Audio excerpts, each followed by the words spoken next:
boys are going to bring the heat today. As the leader of the Booner Pack, I lead from the front. All right, boys. Lock in. It's our core foundation, man. Grit. I'm fired up. I'm fired the up, boys. It's pumping right now. It's got my juices pumping, boys.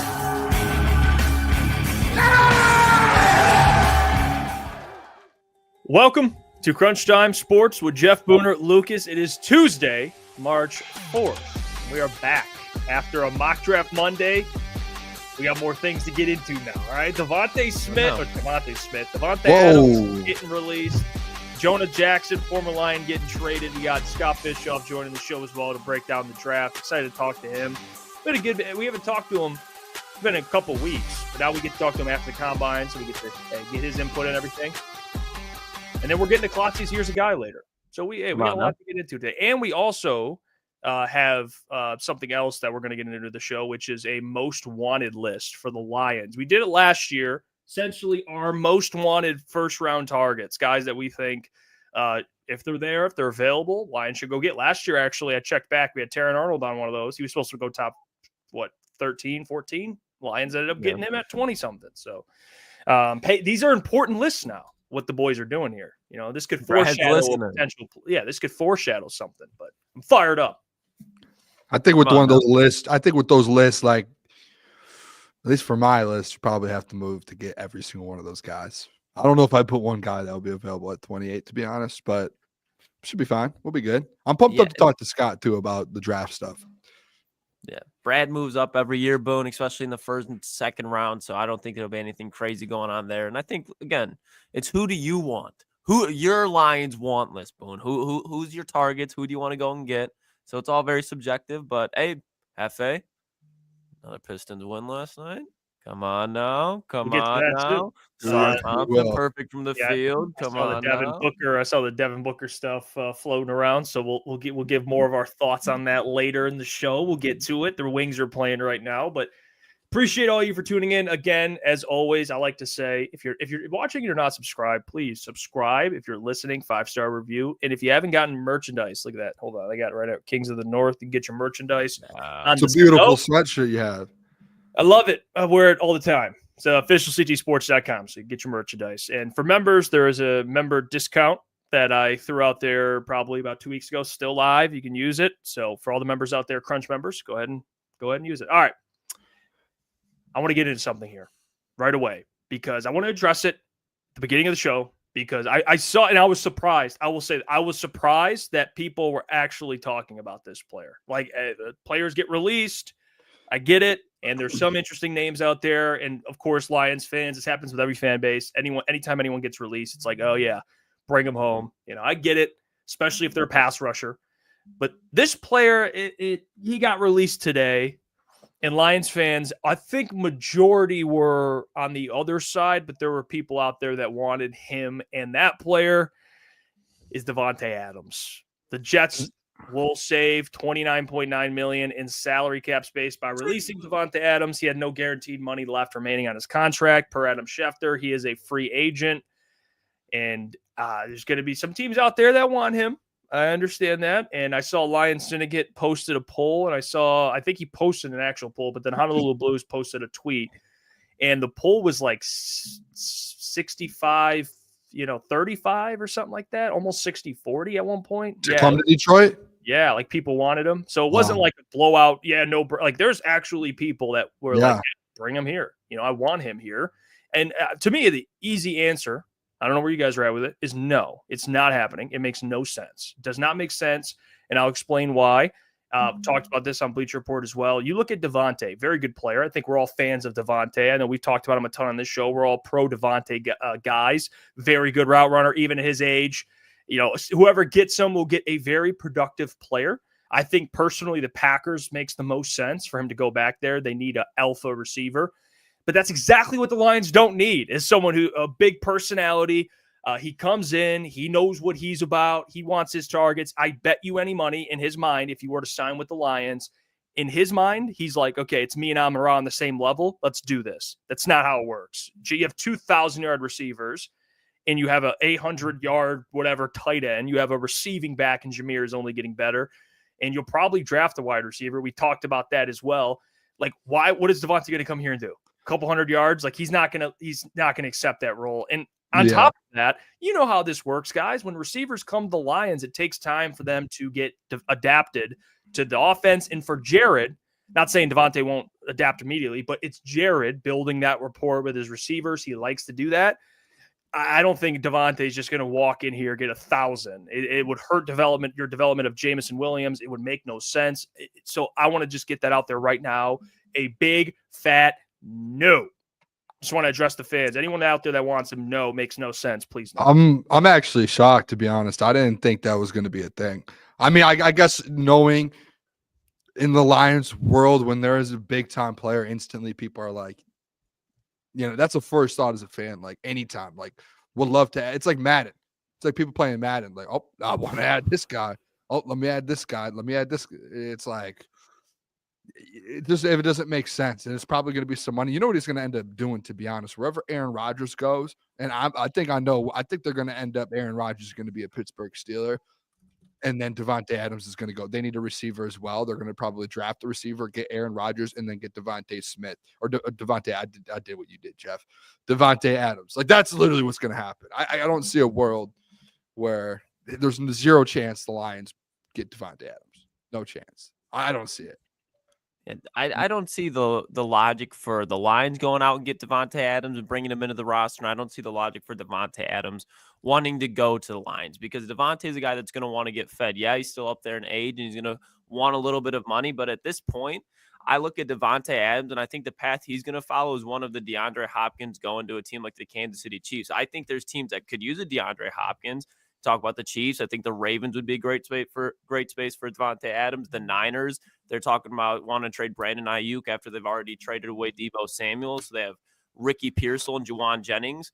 They could use a Davante Adams. And I know ETN said he doesn't like it, but I think Davante Adams in LA with Puka and Stafford, I think that would be filthy, because I think he's pretty much exactly frame-wise a little different, but Davante Adams is pretty much essentially what Cooper Kupp was, like a guy that was a great route runner, really good blocker, just smart player, knows how to read defenses. Stafford, Kupp, and Stafford, Puka, and Davante Adams would be nasty. So I think those four spots. Packers isn't bad, but I just think if you're Davante, like, why go back to Green Bay to hope to win a Super Bowl, hope that Jordan Love kind of takes that next step and be able to be that type of quarterback when you go play with Lamar, Mahomes, Stafford, and I know Purdy, I said the Niners isn't everything, but Shanahan in that offense. Hey, was it Klotz or Jeff that told me he should go to the Packers the other day? That was me. That was you? Okay, yeah. I remember someone telling me that, and I thought about it because Christian Watson, he's probably, I mean, he just always gets hurt. So yeah, I don't know. I'm interested to see where I think the most logical answer is he's just going to follow Aaron Rodgers. They're just going to end their careers together. If that's if Aaron Rodgers comes back. If not, probably the Rams is a good one. I can't. The Packers. I'm trying to think of some other. Maybe the Chargers. The Chargers could use another receiver outside of Ladd. The Cowboys, even like there's teams who we talk about need wide receivers. It was going to happen though. I mean, and he's not coming to the Lions. Just what it is. It is what it is. Well, a player that was a part of the Lions, I got traded again, passed around more than a joint. Jonah Jackson. Whoa, how about that? And he got traded after signing a massive deal with the Rams. They had him at center. It just didn't work out. It just, for whatever reason, didn't work out there. Wasn't the player he was in Detroit. And then they trade him again to the Chicago Bears to reunite with Ben Johnson for a 6th-round pick, and he's owed about $17 million. That's a lot of money for a guy. 17 mil is a lot. Yeah, I mean it is. Like I hate the contract. I like the move. Like I like the addition of Jonah, but like I don't like the contract's tough. For sure, it's tough. Like if you're a Bears fan though, like you would be kind of, I don't know if you would be upset because weren't they talking about like going out and getting like a big time guard? But the Chiefs franchise tag Trey Smith. They did, but like even outside of Trey Smith, like the conversation was like, go get your next dude, and it's like it obviously shows that they just went and got Jonah Jackson as like a filler for another year.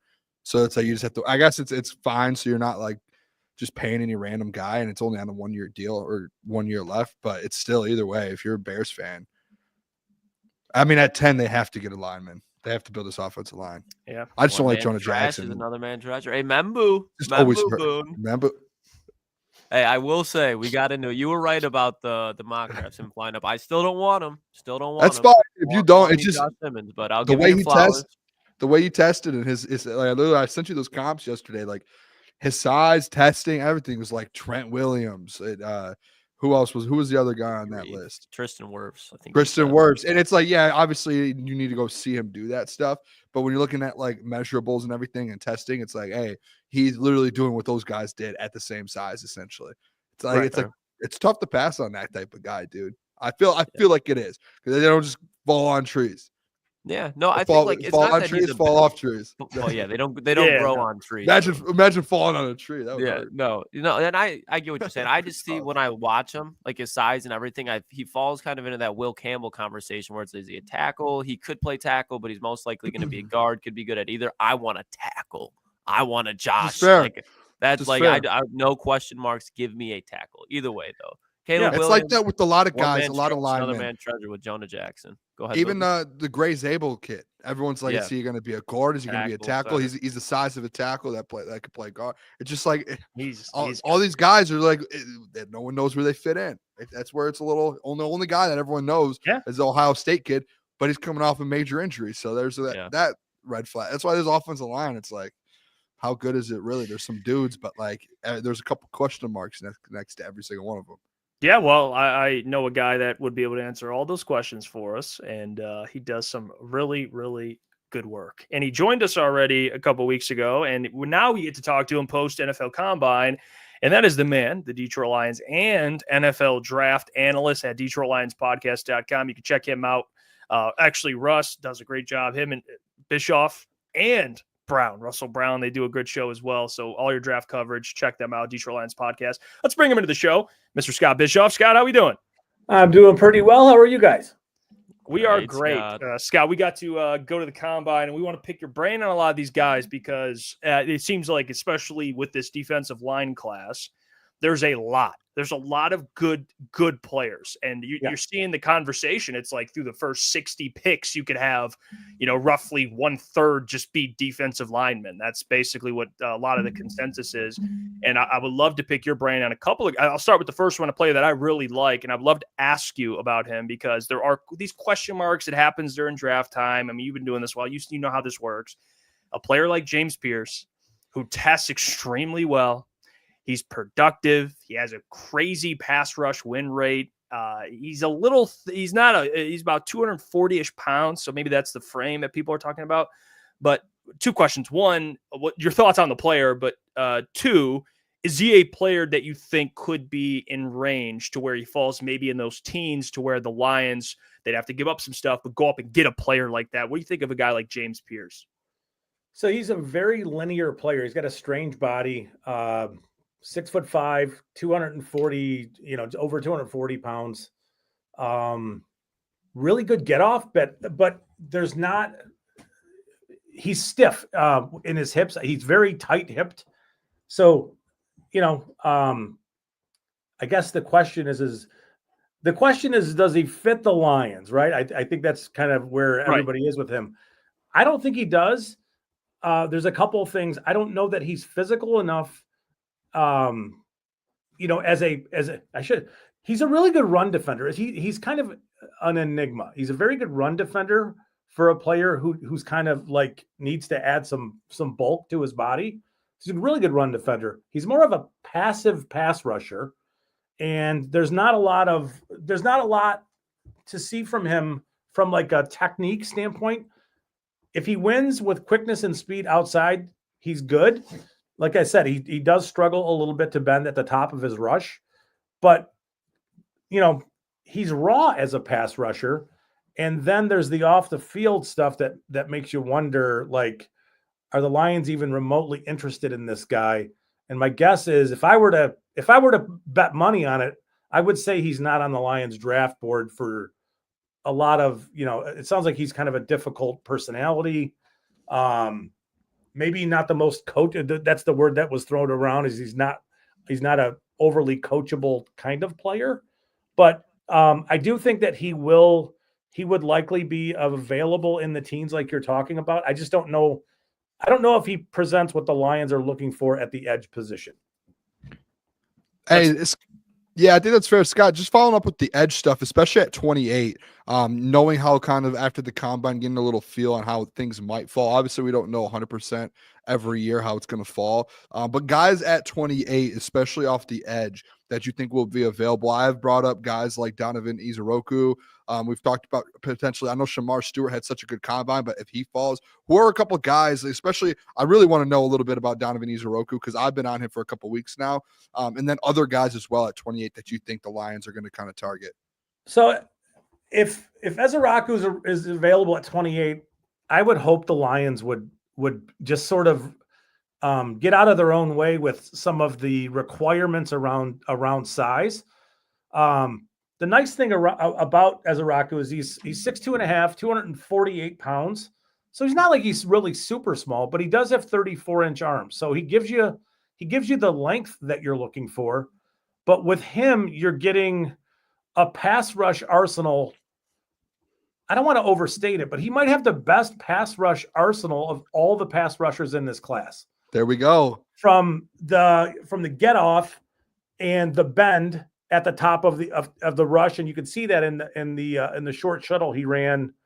It was either 3-cone or short shuttle. He ran like a 6.94, which is pretty elite.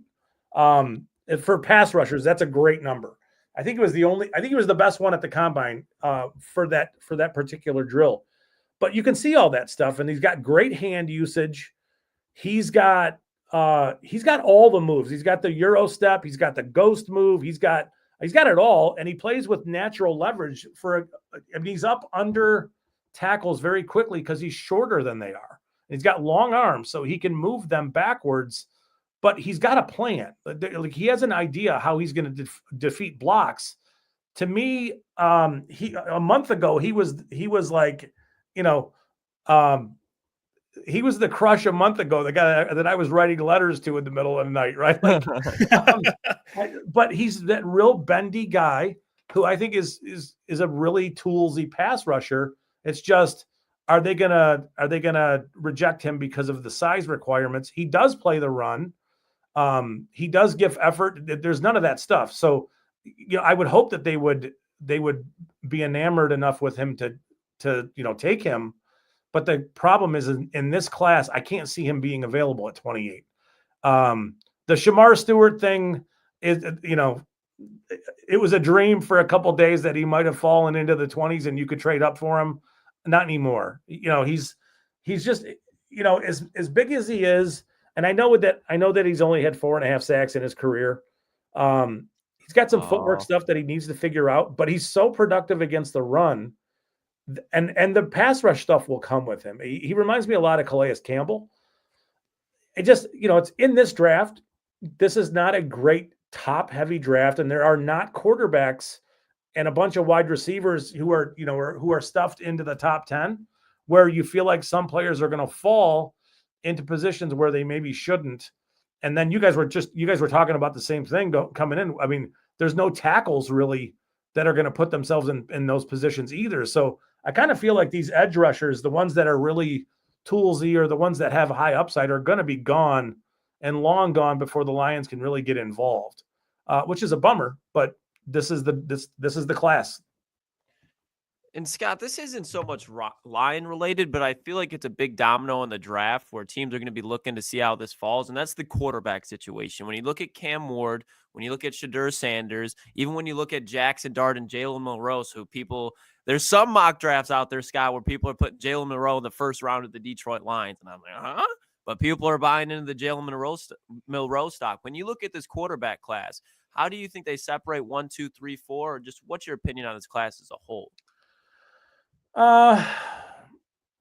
It's very much, it's a class that would have kind of fit in. I would say there were probably 5 quarterbacks in last year's class that nobody in this class would have reached. And then it would have been, is Cam Ward, do you want to take Cam Ward over Bo Nix kind of thing? Cam Ward to me is quarterback 1 in this class. I think the Giants are going to try to trade up for him or are actively trying to do that right now. I don't know what Tennessee's going to do. I don't know what Cleveland's going to do. The Shedeur Sanders stuff feels a lot like there are a few teams putting stuff out there to kind of get him to fall a little bit. But, you know, he is more of a system quarterback than some of the other players. So, you know, I would expect Cam Ward to be sort of the prize at the top of the draft. My assumption is the Giants are going to try to get there. And then does Cleveland take one? If it's not Cam Ward, I can't see them in the weather.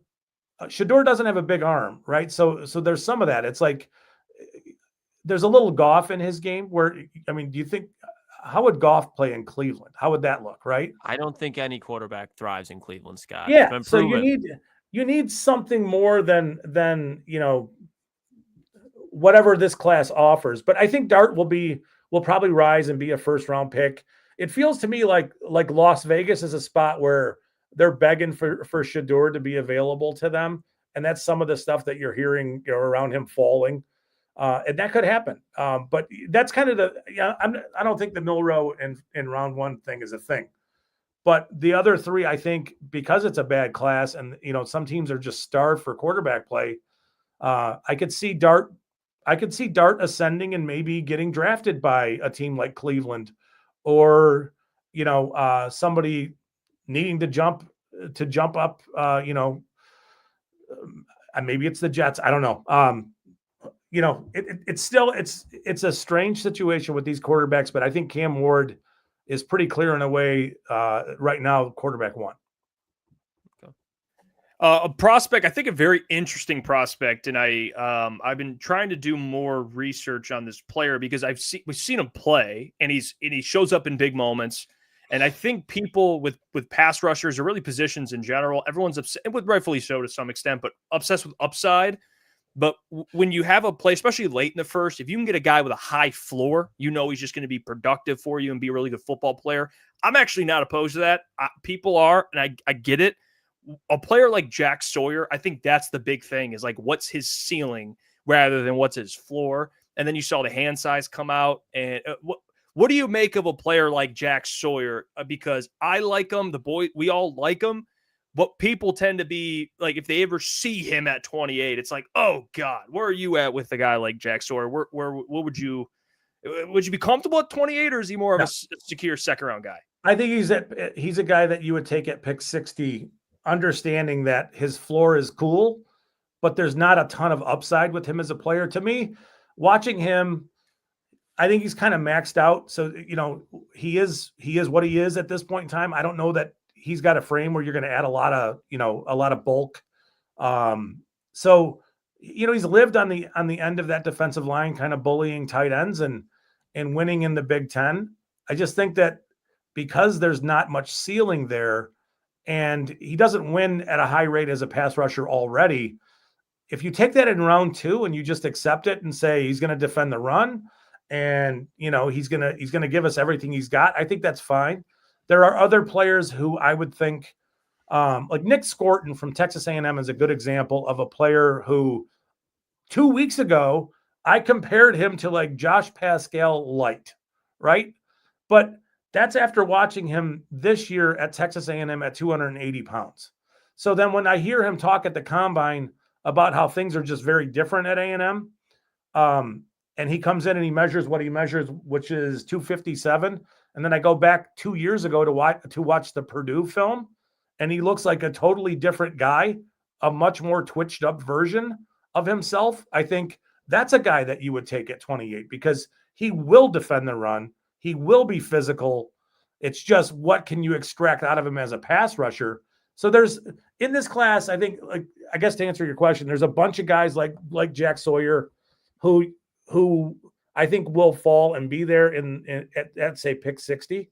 But at pick 28, I mean, I get what you're saying. It's just you want some pass rush upside.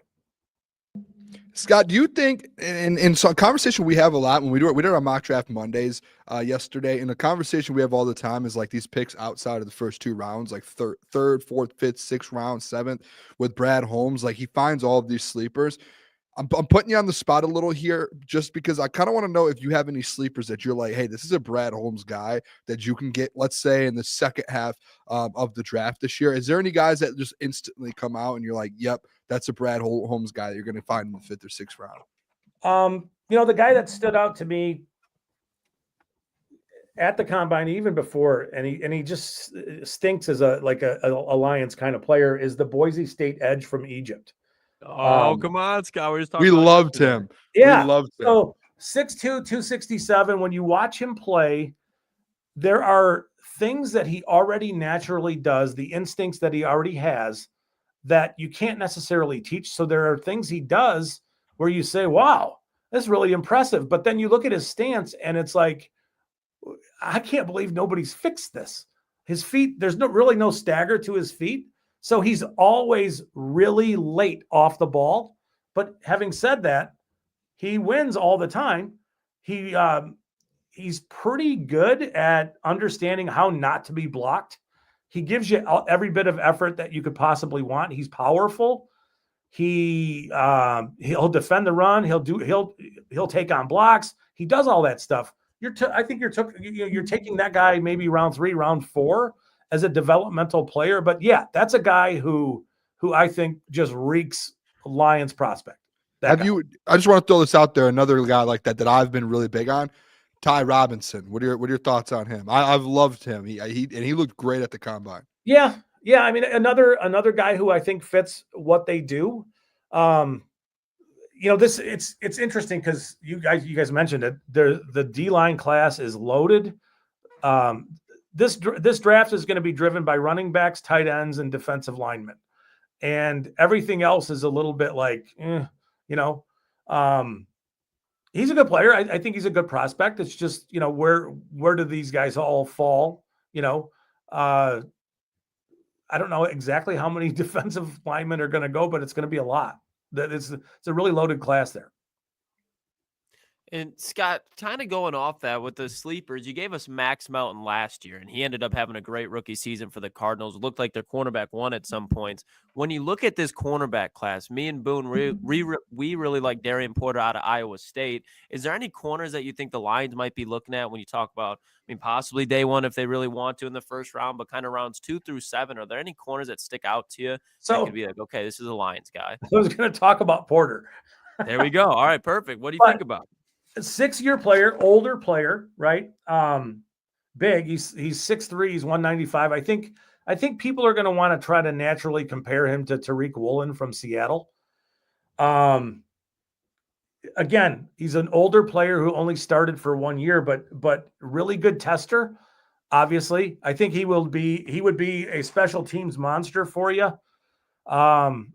And then it's kind of figuring out, is he a zone corner? Is he a man corner? I think he needs development in kind of everywhere.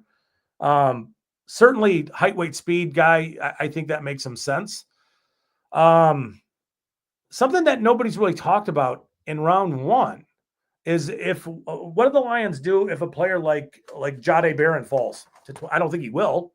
I don't think he should, but Texas's corner, I think he's more of a nickel cornerback than an outside cornerback.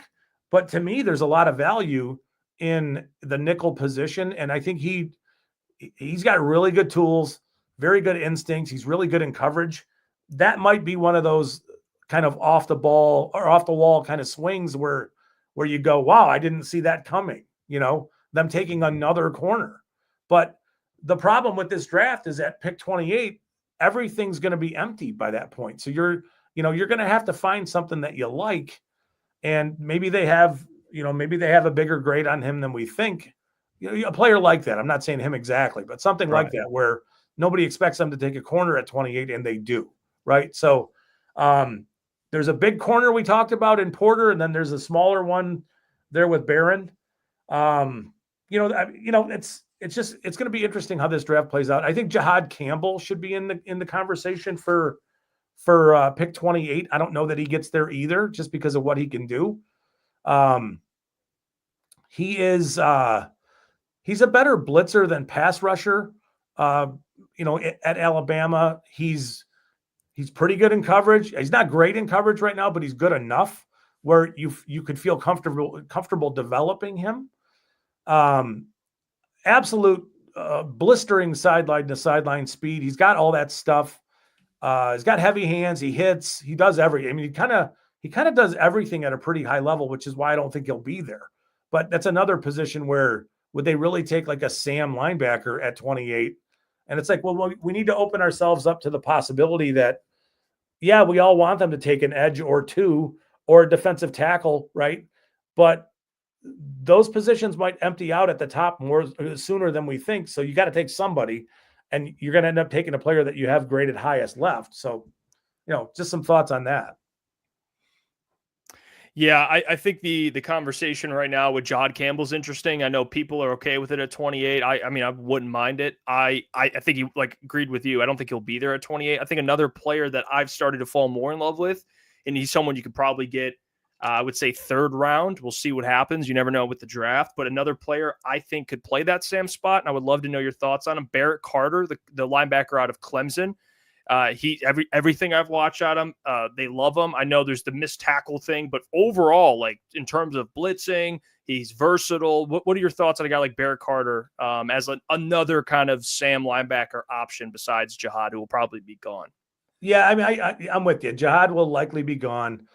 Any player you get in round 3 you're gonna have to develop a little bit. He can do everything. You could drop him into coverage. He's fine, right?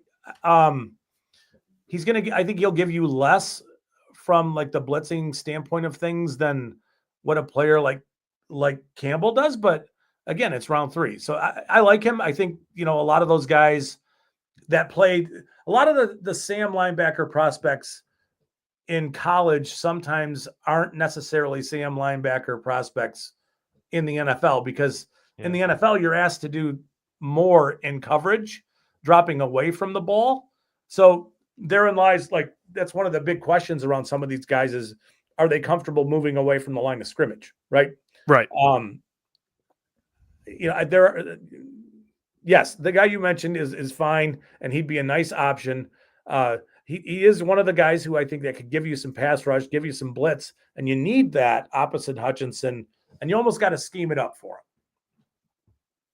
him. Do you think as well, Scott, that in something I've been hammering on my mock drafts is adding another weapon to this offense, especially with the Tim Patrick situation. And honestly, and I would love to hear your thoughts on this. I had a thought process with how deep this running back class is, with Craig Reynolds as your RB3 to pick up a running back later in the draft as well. Do you kind of see the Lions and Brad going those ways with even a wide receiver, a running back later in the draft?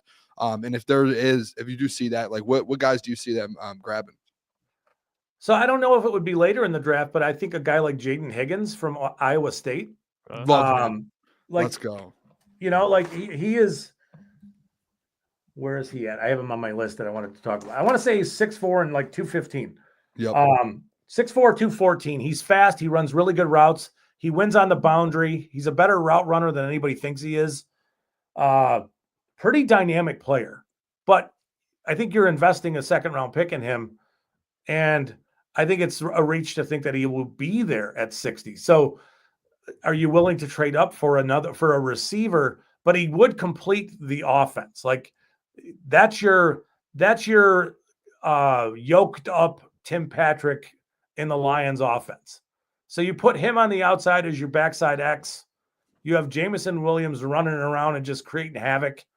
Amon-Ra feasting, Laporta, so do I see Holmes doing that? Yeah, I could see him doing that. It's a way to keep the offense rolling, kind of playing ahead of the curve there. I think it would make a lot of sense.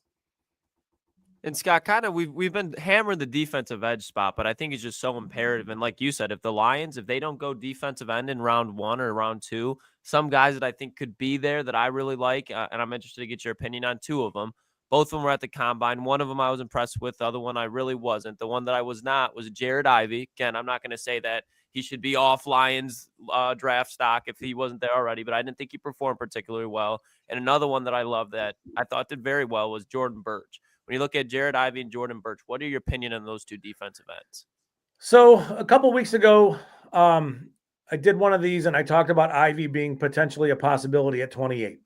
And okay. with the thought in mind that when you watch Ole Miss, they ask their defensive players to very passively sort of hang around near the line of scrimmage and almost take read steps where they're not asking them to get up the field.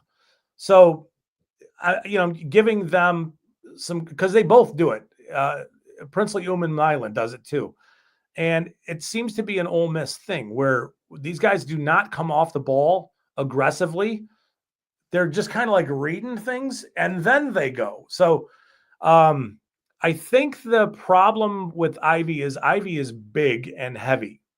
And right, like it's tough in a situation where you guys are at the combine watching him move.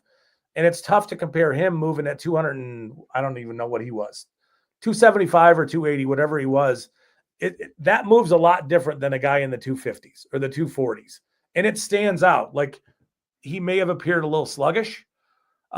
He did not run the 40. I'm not really sure what's going on there with him, but there's a slipperiness to his game, which is strange because he's so big, where he can, if you were to condense him down and say, play him as a 3 tech in passing down situations, he could be very productive in that kind of an environment because he has heavy hands and he's willing to use them and all that stuff. I think that he would end up being a fine power edge kind of defensive end. I think in hindsight, looking at his testing and checking out this class some more, I think 28's rich for what he is. But I understand why you would not like him looking at what he looked like on the hoof down there. Birch is a different story. I think he's a little more explosive. There's 2 guys at Oregon, I think, that stand out as potential Lions guys. Derek Harmon, the 3 tech, would be a very nice pick at 28. And Birch to me is a developmental player. I think there's plenty of in his tank as far as being an edge player to like and to want to bring here. Given where are we at in the draft where he goes, he makes sense. I like him. Go ahead, Boone. Yeah, I just got one more question. And this is kind of regards, it's really not even Lions. It's more so just early, like kind of first round draft picks. We had the conversation last night about all of these tackles in this draft and kind of how, there's these guys like Will Campbell, a little smaller, that, hey, he should be playing guard. What are your thoughts on these tackles in the first round? Like, how do you see them kind of coming off the board? And where do you see like this whole situation, whether some of these guys should kind of move around positions? The arm length thing is a thing for a reason, right? If you have short arms and you don't move your feet well, you could never live outside as a tackle. Campbell moves his feet fine, but he's such an outlier from the arm length and the wingspan that it makes you think that it's really going to be tough for him to survive on the edge. So I think he'll have to go inside to play guard. As far as the tackles go, I think it's going to be Membo is going to be the first tackle, probably earlier than we think. And then it's going to be a collection of like, where does Josh Simmons go? He's the only pure sort of player that as a tackle, but he's coming off of a big surgery and maybe he makes a team comfortable with his recovery and they make that pick there. Outside of that, you got a bunch of guys. And Kelvin Banks, you have Will Campbell.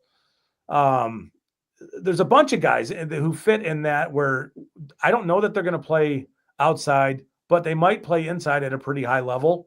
There are 2 players I think that the Lions fans probably need to get to know a little bit. Donovan Jackson from Ohio State, who kicked out and went from guard to play tackle for them. And he played at a really high level. So, this is a guy who made himself some money this year. If you draft him, you're drafting a really, really good football player who has the ability to play both guard and tackle. Now, do you want him to play tackle? Not necessarily, but he can. And I think he can play guard at a high level. And the other one is Gray Zabel from North Dakota State. If you're taking him at 28, I don't think there's any chance that you think he's a tackle. I think it's more he plays guard for a couple of years until Frank Ragnow decides it's time for him to go. and Zabel is your center of the future. That's kind of the way that whole thing goes. Like if you were to really evaluate Will Campbell specifically, I think Will Campbell's transition is going to be there. Somebody's going to draft him, try him at tackle, play him at guard, and he's going to end up as a center, much like Graham Barton did last year coming from Duke and when he went to Tampa Bay. Now, Barton wasn't being talked about in the top 5 like Campbell was, but the limitations are what they are. And I think Will Campbell could be a very good guard and probably an elite center. It's just, what's the draft capital? What's the cost of taking that guy, knowing that he's not really going to play on the edge for you? Mm-hmm. Well, we appreciate your time as always, Scott. And again, check out Scott at Bischoff_Scott. Check out his stuff on DetroitLionsPodcast.com. We appreciate your time as always. Staying a little later for us. We do appreciate it. But thank you, Scott. You're the man. Appreciate it, Scott. There you Look go. forward to next time. There you go. Let's make it happen. Mr. Scott Bischoff joining the fellas, talking some ball, talking some prospects, and there you go. He's the guy. He's the guy, man. He is. Hey, the knowledge, man. That's what it's, especially draft season. Just talking to some of these guys who just dive into it completely. It's good to get kind of another feel of everything. Let's get real quick. I just want to throw this up here too.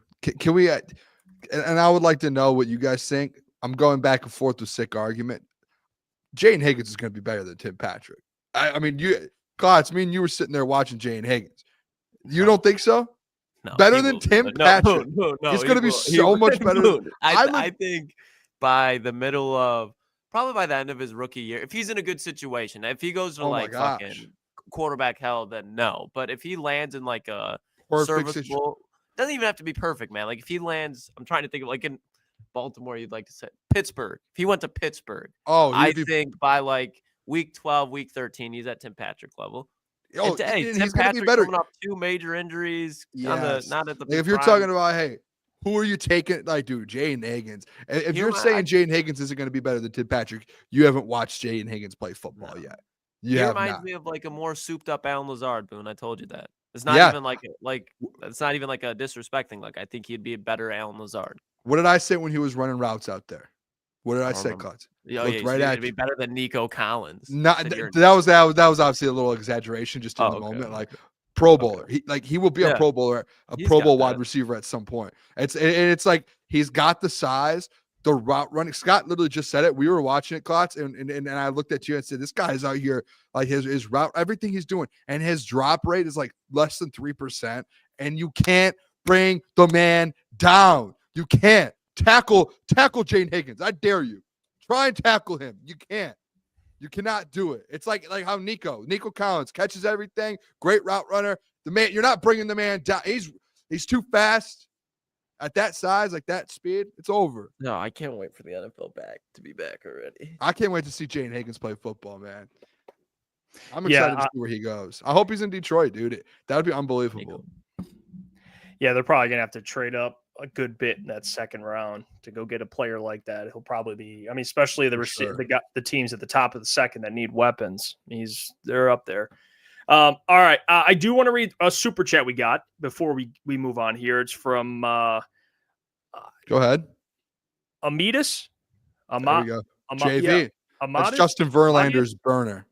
Amadius JV. Thank you for the $10. We appreciate it. This is where does Vaki and Manu figure in thing this draft?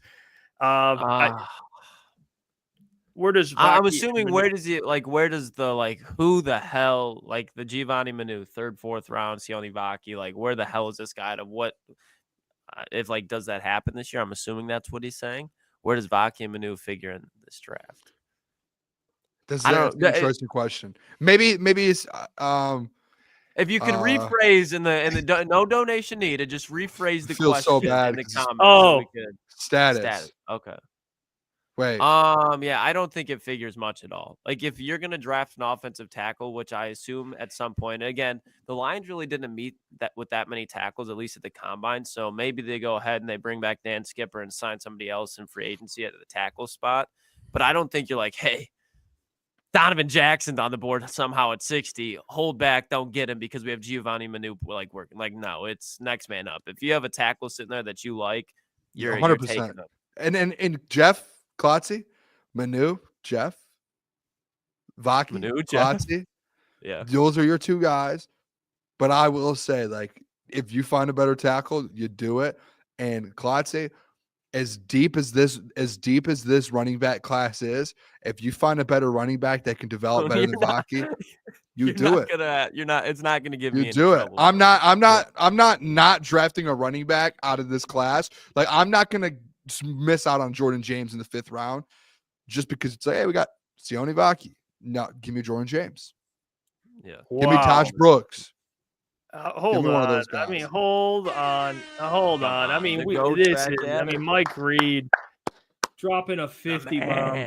I mean, At darts on a Tuesday. yeah. I mean, Mike Reed, we appreciate that a lot of you, man. He says, "Sorry, fellas, I'm at darts on Tuesday night, so I can't tune in, but I had to say hi to the fellas." That's love. There we right go, there. Mike. Appreciate Shout Mike. out. Mike Reed. And the chat, Crunch Time rocks. Next year, I'm going to the NFL Combine. We'll see you down there, Mike. We'll see you there. Watch for some sure. Lions prospects together. It'll be a good time, man. Appreciate it as always. And by the way, you Love better Mike, dominate man. darts. All right. Yeah, I have a dart story. Can I tell a dart story real quick? Love to hear it, Boone. Tough dart story. Dart story. Back in college, probably You're getting like full screen, Boone. no. I want to talk to you. No. I don't want to go full screen here. Back in college, like my 4th year in college or something, one of my boys, Australian, man bun Australian, 6'8", 6'9", big dude. You know, he was our center on the team. Good dude, Caleb, shout out. But me and him, he came back from Australia to visit for a little bit, and we go to this bar. It's like a dive bar. It was a great time. Bunch of dartboards. And he looks at me, he's like, "We're playing darts tonight." I said, "All right, yeah, I'm great at darts." These 2 old dudes, they looked like, there's no way these guys are good at darts. Come up to us, go, "Hey, boys, let's play for a round of drinks." All right, no big deal. Let's do it. We start playing, lose. We lost about 5-6 games in a row. Boys, I'll tell you what, it was all on me. Every single time we had to buy a drink or like a shot, No. I got worse and I got worse and I got worse. I lights were couldn't hit too the board. bright. Couldn't hit the board. And then we ended up getting like 20, like I think we lost like 20 straight times. But boy, looks like what was like, this was like the worst performance of all time. I literally put up like who's the guy that was 0-0-0-0? Don Maker? Tony Snell. Tony, Oh, I yeah. put up a Tony Snell stat line. Yeah. I that's lost what us so much money. We probably spent hundreds of bucks on drinks because we were just buying drinks for these 2 guys and us, and we had to keep it. We got played. The guys were like, "We're not that good, promise." What's the White Man Can't Jump movie where you get just absolutely like, "Oh, we're not that good." The dudes were good. They hustled Yeah. us. I mean, We like got Easy said, you got hustled. Hustled. It was tough, dude. Spent hundreds of bucks that night. I'm a college student Hundreds of on drinks, and I'm like, I couldn't stand up straight Putting and up throw solid the Bobcat numbers. Early Man. 2010 76ers numbers. You got Nerlens Noel and Michael Carter Williams out there, Boone. It was, Hey. and my boy too. He was unbelievable. He was hitting anything we needed. He was doing, and it was like, Boone, we need a big shot out of you. We need one here. Every time, 0 for 100. I could not hit a good shot. I could not hit a big Ben shot. Gordon and Yeah, those Kemba guys Walker. stay there and they grind. You know, They go to the bar every weekend and they don't pay for. They've never paid for drinks in their life. No. They just play for drinks and they beat everyone. They look for. I was a victim.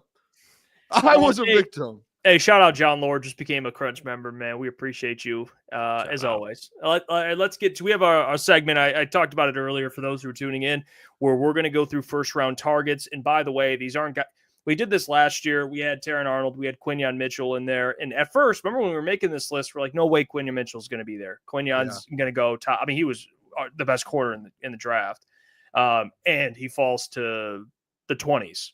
So you're going to see names where you're like, I don't know if he'll be there. That's not the point. Trade up, or maybe a player slips a little bit. I don't know. Who knows? None of us know. But let's get to it. I'll go first. I'll get mine. These are my top 5 guys that I would love the Lions to go grab. Most wanted list. Go get them in the first round. So let's begin.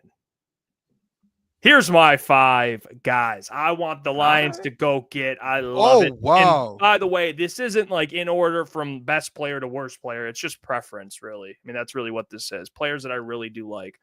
On first, by no surprise, I'm going with I think easily one of the best. He will be one of the best pass rushers in this entire class when it's all said and done. That is James Pierce Jr. I know Scott had some things. Of course, these guys aren't perfect, but you look at the upside. You look at the 23% pass rush win rate. You look at the 43 hurries in the SEC, the consistency. Yeah, there's some attitude problems, but I talked about it. I love my defensive linemen crazy. Okay, I like them a little crazy. You got to be a little crazy if you're going to play defensive. Crazy eyes, baby. Got to be a little psycho, and I think the vets in the Lions locker room will help him out. So I have James Pierce at number 1. I've already talked about him a ton. And number 2, a player that I really like, and I've seen this player usually in the teens, early teens. It could be anywhere from 10, 11, 12, 13, 14. I've seen him floating around. I've even seen one where he goes to the Falcons at 15, and that is Mykel Williams, the defensive lineman edge from Georgia. This dude's all power. And there's one thing you talk about schools. Remember, Klotz, we had this conversation a while ago about certain positions and certain schools. When I think of defensive linemen, I think of Georgia. And Mykel Williams will be the next great defensive lineman out of Georgia. I think he's going to be a terrific player. 6'5", he's got the measurables. He can work in different schemes because he can align anywhere. He can play off the edge. He can line up in the middle, play 3 tech. He can really do it all. He's just versatile. I love him. And him and Jalen Walker were kind of competing. One would take the other's production when it came to getting sacks, and it just happened like that. Mykel probably could have gotten more, but it happens. But I love his upside, and I think if he's there in the teens, okay, James Pierce question marks, fine. Go get Mykel Williams. Okay, I would love him. Love him playing on the other side of Hutch. At number 3, I have Mike Green. He's going to be, again, a guy who could go to the Saints, or he could go to the Falcons at 15, or the Cardinals at 16. Who knows? But I love Mike Green. Not much to really add here. A terrific pass rusher. He's got all the moves in his arsenal. I know, again, people are probably like, Jeff, are you psycho? Mike Green and James Pierce both have question marks. Oh, off the field. Guess what? I reiterate. I like my defensive lineman a little psycho. So I'm going with Mike Green. Psycho comes under a large umbrella, but Jeff likes him psycho. Oh, okay, well, maybe Mike Green. Jeff. Hey, maybe Mike Green's case, again, innocent until proven guilty. I don't know all the facts in that situation, but it's a terrific HR department at Crunch Time Sports. Terrific player. And by the way, competition. Klotzy, you know about Mike Green. You know all about Mike Green. I'll tell you that. All right, let's get to number 4. Kenneth Grant, the big fella out of Michigan, the defensive tackle. The man who can move and groove at 6. What is he? 340? I mean, this dude is. You like that? I mean, you sound like the Mason, the Pistons announcer. The man that can move and groove. This man, Kenneth Grant, it doesn't look right. You know how they see those little posts? It's like it'll be like a quarterback that you can't see who it is. It's like guess this quarterback, and it's like his play style, and you have to guess who it is. If you just did that with Kenneth Grant, you'd be like, is this guy a safety? This dude runs, not for his size. All right, he can chase after running backs. He's got pass rush upside. Of course, he's going to develop into the NFL and do a very good defensive tackle. And he's one of the best run-stopping defensive tackles in this class. I'll be honest. I don't know how people feel about that. Maybe people agree with this. I don't think the drop-off between Mason Graham and him is that far. I really don't. And he's going to be a guy that's probably going to be there late teens, early 20s, or maybe could go higher. We'll see. And then at number 5, all right, boys, I'm going to pronounce this. You ready for this? Ole Miss defensive end, Princely Umanamilan.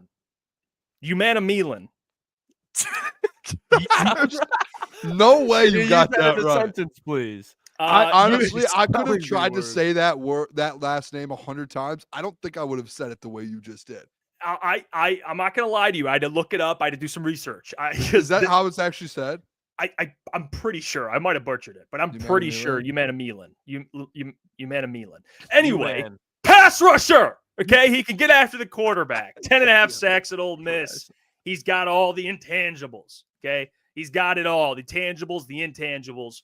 And I love this player. I think, hey, if he's there at 28, I would consider it. If you don't trade up, he will be there. And if not, he will be gone probably 10 to 15 picks later. It's not a reach, in my opinion. And he's going to be one of those. He's going to be that bucket of players that are. If he's not the if he's in the Jack Sawyer bucket, he's at the top of that bucket. You know what I mean? He's one of the better players there. So these are my top 5 guys: James Pierce Jr., Mykel Williams, Mike Green, Kenneth Grant, and Princely. Umena-Milan. I love it. I don't hate it, Jeff. It's just kind of out of nowhere. Like I would for like, again, very subjective. Like you said, you can trade back a little bit if you want to stay put, but I'm not even trying to. If Princely's your guy, if you think that's like hey, that's your guy late in the first round, you're not gonna be mad at. Don't hate it. To be honest, for when we did our edge, we did our edge top 10 edges of the draft class today. I wasn't familiar that much with Princely, and I went and watched Jeff because I was interested. I had this website up of like the top 20 edges, and I was a couple guys where I was like, I need to go watch, and I went to him, and I was a little like, I feel like I should have known about this guy a lot earlier. I wasn't familiar with his game, if I'm just going to be quite frank. Yeah, he's pretty. I mean, he's more, again, in a deep defensive line class. Guys are going to constantly kind of fly a little under the radar, so it's not it's not a bad thing. I mean, there's going to be really good players all over this, but I really like him. You watch him, he's got this nasty spin move, which I saw a couple of times. He does that spin move. He's got some moves in the arsenal, good size on him. I think there are things you probably can look at. It's always the pad level, but that's something that there's a lot of players in this draft that'll struggle with that. But production was there. He checks a lot of boxes for me. So can I ask a question about something? Because I've been trying to figure this out for a while, and maybe it's me. I have to do more research and some more film or something. I have to figure it out. But like Mykel Williams, Jalen Walker, and Jahad Campbell. Are they all essentially just Sam linebackers that could come off the edge a little bit of difference? Because they're all kind of similar size, correct? Or is Mykel Williams a bit bigger, just pure edge rusher? Yeah. Okay, I wanted to make sure because I haven't done my research on Mykel Williams because he's always been mocked in the top 15. So I was like, all right, there's probably no chance. I need to go check that. I need to go check this out more. I really do. He had, and guess what? You know what's interesting about a Mykel Williams? You know what I love? He's a pure edge, like Malik said. All right, pure edge. I love that. He's not a Sam. He's like Jalen Walker or Jahad Campbell. Same with Jahad Campbell. Sam. But you know what he did? He played 2 games against Texas. Let's play a game. How many sacks do you think he had in those 2 games against Texas? Against probably who? 4 total, probably. Who? He had 4 sacks. Oh, against Calvin Banks. Yes. Calvin Banks, 2 games, 2 sacks against the top tackle. This guy's legit, man. Now, like always on Calvin Banks, no, but he played in that game, those games, and he got to work. So that's what I'm talking about. I like Mykel a lot. He's a guy that lately has been falling a little bit, not like falling drastically, but he's always. I saw him to the Panthers a lot, and then now I see him a lot more. Again, these are all mocks. I get it, but I see him more with the Falcons. So. He could be in that range, So if you jump up like J-Mo, you went and got J-Mo like they did, go out and get Mykel Williams. That's my list, fellas. I like it, Jeff. I like it. Yeah. I mean, honestly, I'm going to be honest, most of the guys on your list I have on my list. So. All right, let's get to your list, Boone. Talk to me here. What are we thinking when it comes to the most wanted? Look at that. Wow. That's a beautiful list, is it not, boys? It's a beautiful list. It's a beautiful list. Obviously, I think everyone's number one, and I know this is the thing with the number one with James Pierce Jr. is like obviously the question: is he a Dan Campbell guy? Like, is he a problem? Like, what is the locker room like with him? Jeff, you had brought up a lot. Does the locker room even matter? Like, how built up this culture is? Does it even matter if he is like if he's kind of not at that what's the word I'm looking for? Like that level of like. The issues that he might have, or that I'll say rumors, because it's nothing like that people actually know. It's more so just the rumors, and that's where it's tough to know because they didn't announce that they met with him. They could have only like 20 something meetings and formal meetings were announced, and that leaves you up with like 20 more or like 15 to 20 more. So that could have been a James Pierce Jr. But I just think he's just too good. Like I think especially after him testing and seeing what he's done at Tennessee. Jeff, I know you said you watched him a lot this year. I think we watched a couple Tennessee games together, and you just see like James Pierce he's like a game wrecker at the end of the day. And the thing that sticks with me a lot is the Baldy comment. Hutch and James Pierce on the opposite sides. Like that doesn't get you fired up. A guy like Baldy just sitting there being like, give me James Pierce Jr. and Aiden Hutchinson. Everyone should want him. Yeah. Everyone. Number 2, Mike Green. These two, honestly, even the top 3, I think these top 3 guys, they're not targets at 28. Like, these are 3 guys you have to move. Got to go get them. For. You have to. Like, in James Pierce and Mike Green, you probably have to move more than you expect. Like, I think both of those guys potentially could be top 15 picks. And if they start falling, like kind of like the Terrion last year, we had Terrion on this list. Him falling, you're like, oh, I have a chance to go get a guy. Like, why is this guy falling? We need to get him now. That's how I look at James Pierce and Mike Green. I know the Mike Green, there's the stuff that came out with him. If you meet with him, figure out what's going on and do your homework, it's like one of those situations like the Jalen Carter thing last year. An advantage that the Eagles have, and this is going to sound very crazy, boys, Big Dom. Big Dom. And I told you guys this. I heard Big Dom talk about it, or someone talk. I think it was Big Dom. With the Jalen Green stuff, Big Dom was the one that came through and said, I approve of it. And I know it sounds nuts, but he goes and does all the backstory work. He goes and does all the investigating. He goes, checks everything out. And the Eagles have a guy like that in their building that goes, hey, I promise you, boys, Jalen Carter's good to go. I think the Lions need to do something like that with Mike Green. Go figure out what the problem is. And you have to figure it out because, correct me if I'm wrong, fellas, a guy like Mike Green, something like this comes out on Combine Day, probably is going to end up dropping, no matter how good he is. Like, that's just how the NFL draft works. He might go early, but there's a good chance he ends up dropping a little bit. I actually saw a mock draft today. I can't remember what. It might have been like CBS or something that had him going like 29 after the Lions. I was like, there is no way. But then all of a sudden, I think, oh, Combine stuff comes out, potential guy that could drop in the draft because of that. So you need to make sure you do your due diligence on Mike Green. The Jahad Campbell thing, this is my thought process with this, fellas. If Brad wants to go, hey, this is a position of need, you keep Zadarius Smith, maybe they trade for a Khalil Mack or sign a Khalil Mack or trade for a pass rusher. Jahad Campbell has to, in my opinion, like what's the one need that you have now on your defense? Sam linebacker spot. Klotz, I know you're like, hey, he's not on that guy's only on the field, 40% of the time? I think we went and looked, is like 40% of the time. It could change. It could change. Yeah, and it's like depending on how Kelvin Shepard's scheme is, maybe it's a little bit more. But it's a guy that, too, it's like, hey, if you want to put him in the right positions, you can throw him on the edge. He's undersized, but just the way he plays, he's on a different level when it comes to that. And then even when you get into the future a little bit, like Anzo, if you end up moving on with him in 3 or 4 years, guess who you have? You have Jahad Campbell in his prime. Like that, it's just an asset to have, to where that defense just gets stacked up even more. And if you don't feel comfortable with any of the pass rushers, you go get your Sam linebacker and you get a guy that can come off the edge. Hey, put some weight on him. You guys saw how he tested this week. Unbelievable. Very athletic, and he is an absolute dog. So, like, you're not any – hey, played under Saban. That's a Bama guy that's like, hey, we love Bama guys. You see Brian Branch, Jahmyr Gibbs. Who else am I missing in that? Terrion Arnold. Terrion Arnold. They love him. And then the 4, I'm not even going to talk a lot about Donovan Izaraku. In Jamo, yeah. Izaraku, but you guys already know how I feel about him. That's a guy at 28. If he's at 28, you do it. You do it. Who cares about the size? He has everything that you want in an edge rusher. Everything. That's like a guy where you're going to regret if you pass on him and he's at 28 and you let him go to the Kansas City Chiefs at 31 or the Eagles at 32, you will regret that for the rest of your life, and you will be in a Super Bowl or an NFC Championship game. Guess who's wreaking havoc? Donovan Izaraku. Every single time. And then the last one, hey, had to do it, boys, Kenneth Grant. I think this, and Klotz, I know you have Kenneth Grant, and you're that we were texting about it today. I just gave it away. Yeah, I just think the thing with Kenneth Grant, the defensive tackle, we've talked about it off air a lot. Probably one of the bigger sleepers in the first round, whoever gets him. Like, he is going to be an absolute dude in the NFL.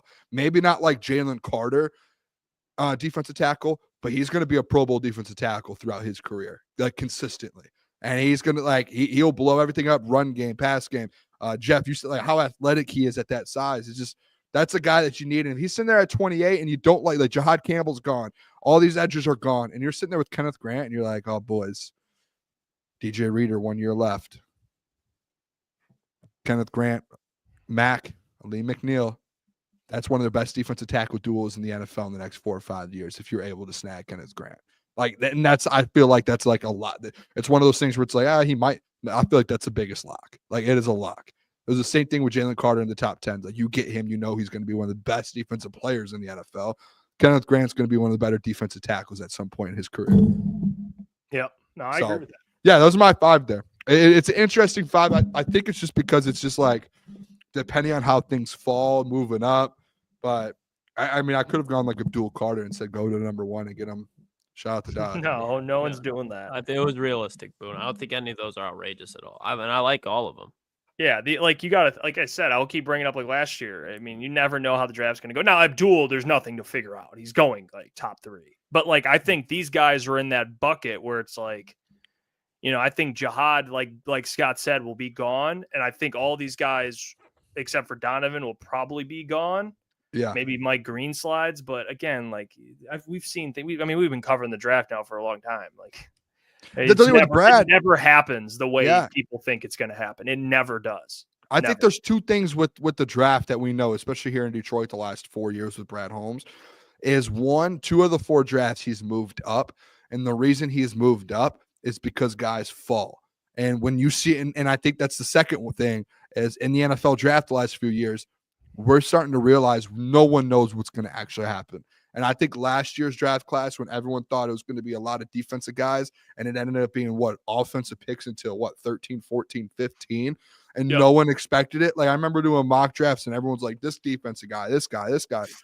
And then all of a sudden it's just all offense. And no one knew anything about it. And everyone was like, what's happening here? So I think there's like the double kind of edged sword there of guys falling and how aggressive. Like, Brad Holmes might be one of the most aggressive GMs in the first round, in my opinion, as of right now, over the last 2 or 3 years. All right, Klotz, you got someone new. You got a fresh face from the boys. Here we go. Fresh face. So talk to me here, Klotzy. Klotzy's most wanted. And it's not surprised on who it is, though. And I don't need to really take too much time on these guys. I thought you broke it down very well. James Pierce Jr., again, similar to Boone. I just have Brian Baldinger. I mean, imagine. He's got mustard on his face from eating a hot dog. Just a fucking that was unbelievable. And it just was there for probably like 25, 30 seconds. He knew it was there. He said, I'll get it later. James Pierce, Aiden Hutchinson. End of story. I was sold. That's my number 1 guy that I want with the Detroit Lions. Number 2, though, is Kenneth Grant, because to what you pointed out, Jeff, like, there is a world where Kenneth Grant could easily be walking out of this draft as Fletcher Cox and be a first ballot Hall of Famer. When I remember 2 years ago, I didn't know who Kenneth Grant was. Ohio State played Michigan, and I go, boys, I don't care what it cost. You bring Kenneth Grant to Detroit, because even when you look at Aleem McNeil, when he signed that contract, it's kind of out of projection. Aleem McNeil has not earned the type of money that he got signed yet. He could eventually, but he's not. I don't think he's getting paid like a top 5 defensive tackle. I don't think he's been to that level yet. Kenneth Grant, within the first 2 years, I can assure you, will be at least a top 10 defensive tackle, if not top 5. I think this guy has a potential Hall of Famer written all over him. Size, speed, athleticism. He's just living in the shadow of Mason Graham right now. It was going to happen to one of them, Mason Graham or Kenneth Grant, was going to be top 5, and you're going to see the other one fall a little bit. But if they played on separate teams, if Kenneth Grant was playing at Bama, if he was playing at Georgia, like, this dude would be a top 10 pick if he wasn't right alongside with Mason Graham.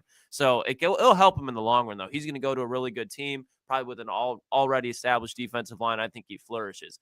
Mike Green, production there, size there. Watch him against Ohio State. Dude's a high motor type of player on the field. Little questions with him off the field. So if the Lions go up and get him, I wouldn't be mad. I think we saw where the character issues can bite you in your ass with Jalen Carter. If you pass up on a guy like that, could hurt you. Now you pick up Jahmyr Gibbs, so I'm not too upset about it.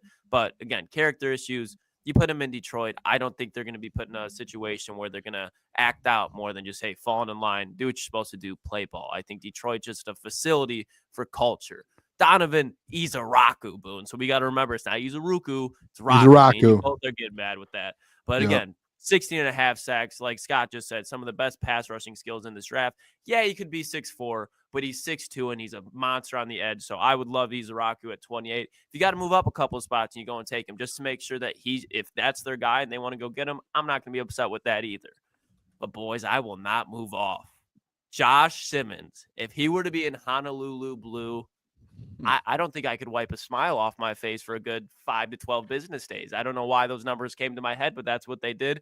Josh Simmons and Penei Sewell for the future would feed families. And especially when you have a quarterback like Jared Goff, okay? Because you can keep Taylor Decker. Josh Simmons, the whole thing with why he's sliding is because of the injury. And I know I was real hard pressed to be like, hey, trade Taylor Decker out of here, bring in Josh Simmons. No, keep Taylor for a year. He's got to opt out. But the point being with Josh Simmons, if he starts to fall, the Lions, the prospect that Josh Simmons is when he is healthy is someone that the Lions will never be in the opportunity to get given where they are in the draft. So I understand there's risk with that injury. And I'm somebody that's like, hey, get somebody that can play now. But this would be one of those Jameson Williams moves where he's hurt. But when he's ready, Josh Simmons, Penei Sewell, hopefully get Christian Mahogany developing into a really good player. You add a guard next year and you get something with Frank. Like if you have a premier tackle duo in the NFL with Jared Goff, Jahmyr Gibbs, the playmakers they have, that is something that I've just kind of fetishized over the last couple of weeks. Like everybody's going to go be getting D linemen. You got a dominant tackle duo. I am all for that. So Josh Simmons, if he starts falling in that 20s range, Brad Holmes, make the call and go and get him. I love Josh Simmons. He's the best pure tackle in this draft. I would say he's the only pure tackle, 6'5". And when you watch his tape at Ohio State, did not give up a sack. And he was worse. So I don't know how it happens this way. Normally when you go from right tackle to left tackle, you're going to have more difficulty, but he was at San Diego State and he was playing right tackle, goes to Ohio State at left tackle and just flourishes. So he's better on the left side than he is on the right. So you don't even have to move Penei. So I think the flexibility that you could have with the offensive line getting cheaper, Taylor Decker's getting paid $20 million right now. Josh Simmons going to be making 8-9 on a rookie contract, and you can use that money elsewhere. So I think that gives a great player, but also kind of opens up that window. And if you need to put him in, if Taylor starts getting hurt, injured, whatever, Josh Simmons ready to go. You've been consistent. Yeah, he has. I'm so interested on the offensive line thing with the Lions in the first round. I said that would be like my second position to where I really wouldn't be that mad, but I think it would hurt me. I think anything outside of defensive line would actually I would be like, yep, okay, I get it. Deep down, I'd be like upset. I would be a little upset. Yeah, and this is what I've been battling. It's not just, by the way, Josh Simmons. It goes for Jahad Campbell. It goes for any other player but a defensive lineman. I think it's just the need. I think yes, but and I guess I would respond with and this is what's helped me digest the possibility of them taking a different player but a defensive lineman. But obviously, besides if you're going to take an offensive player, it's going to be an offensive lineman. If you take anyone else, I'm beyond frustrated. But if they do, I told you, Klotz, I got to see who they get. Maybe they trade up and get like a Jordan Birch, and I can now I can. It's not as I'm not as frustrated. But if you don't leave, like you said, Boone, if you're not getting a defensive lineman in the first 3 rounds, I'm pissed. You know what I mean? And then you leave with Josh Simmons. It's not because going off what Brad says, BPA, Josh Simmons is one of the best players in this entire draft. I really believe that. I think he is. On paper. Take positions out of it, just players, he's up there, Again, it just falls back on hey, what does this team need? You're a Super Bowl contending team. The Eagles, I think, have proved it a lot over the last few years. Obviously, they drafted Cam Jurgens. I think he might have been second round, to be honest. Though. I believe he was. But that's a different. But their first round picks the last few years, what did they need? They knew they needed. Hey, we need to finish up these trenches on the defensive side of the ball. Our offensive line's already there. We have our weapons. We have our quarterback. We have some of our defense. We have the secondary. What do we need to do? And then you know what they did? They went and got Nolan Smith, Jalen Carter.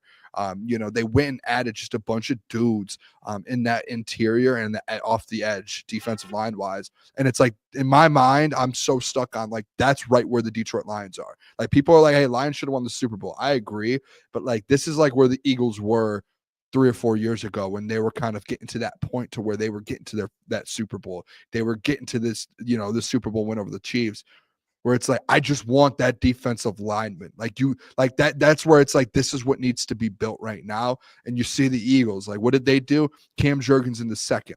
For me, it's just more so, I think the edge in the defensive tackle class is deep, boys, but there is still a gap and there's still a difference between some of these edge and defensive tackles in the first round to the second round. You know what I'm saying? James Pierce, Mike Green, Izoroku, those guys are a different level to me than a Jordan Birch. That's not saying Jordan Birch isn't good.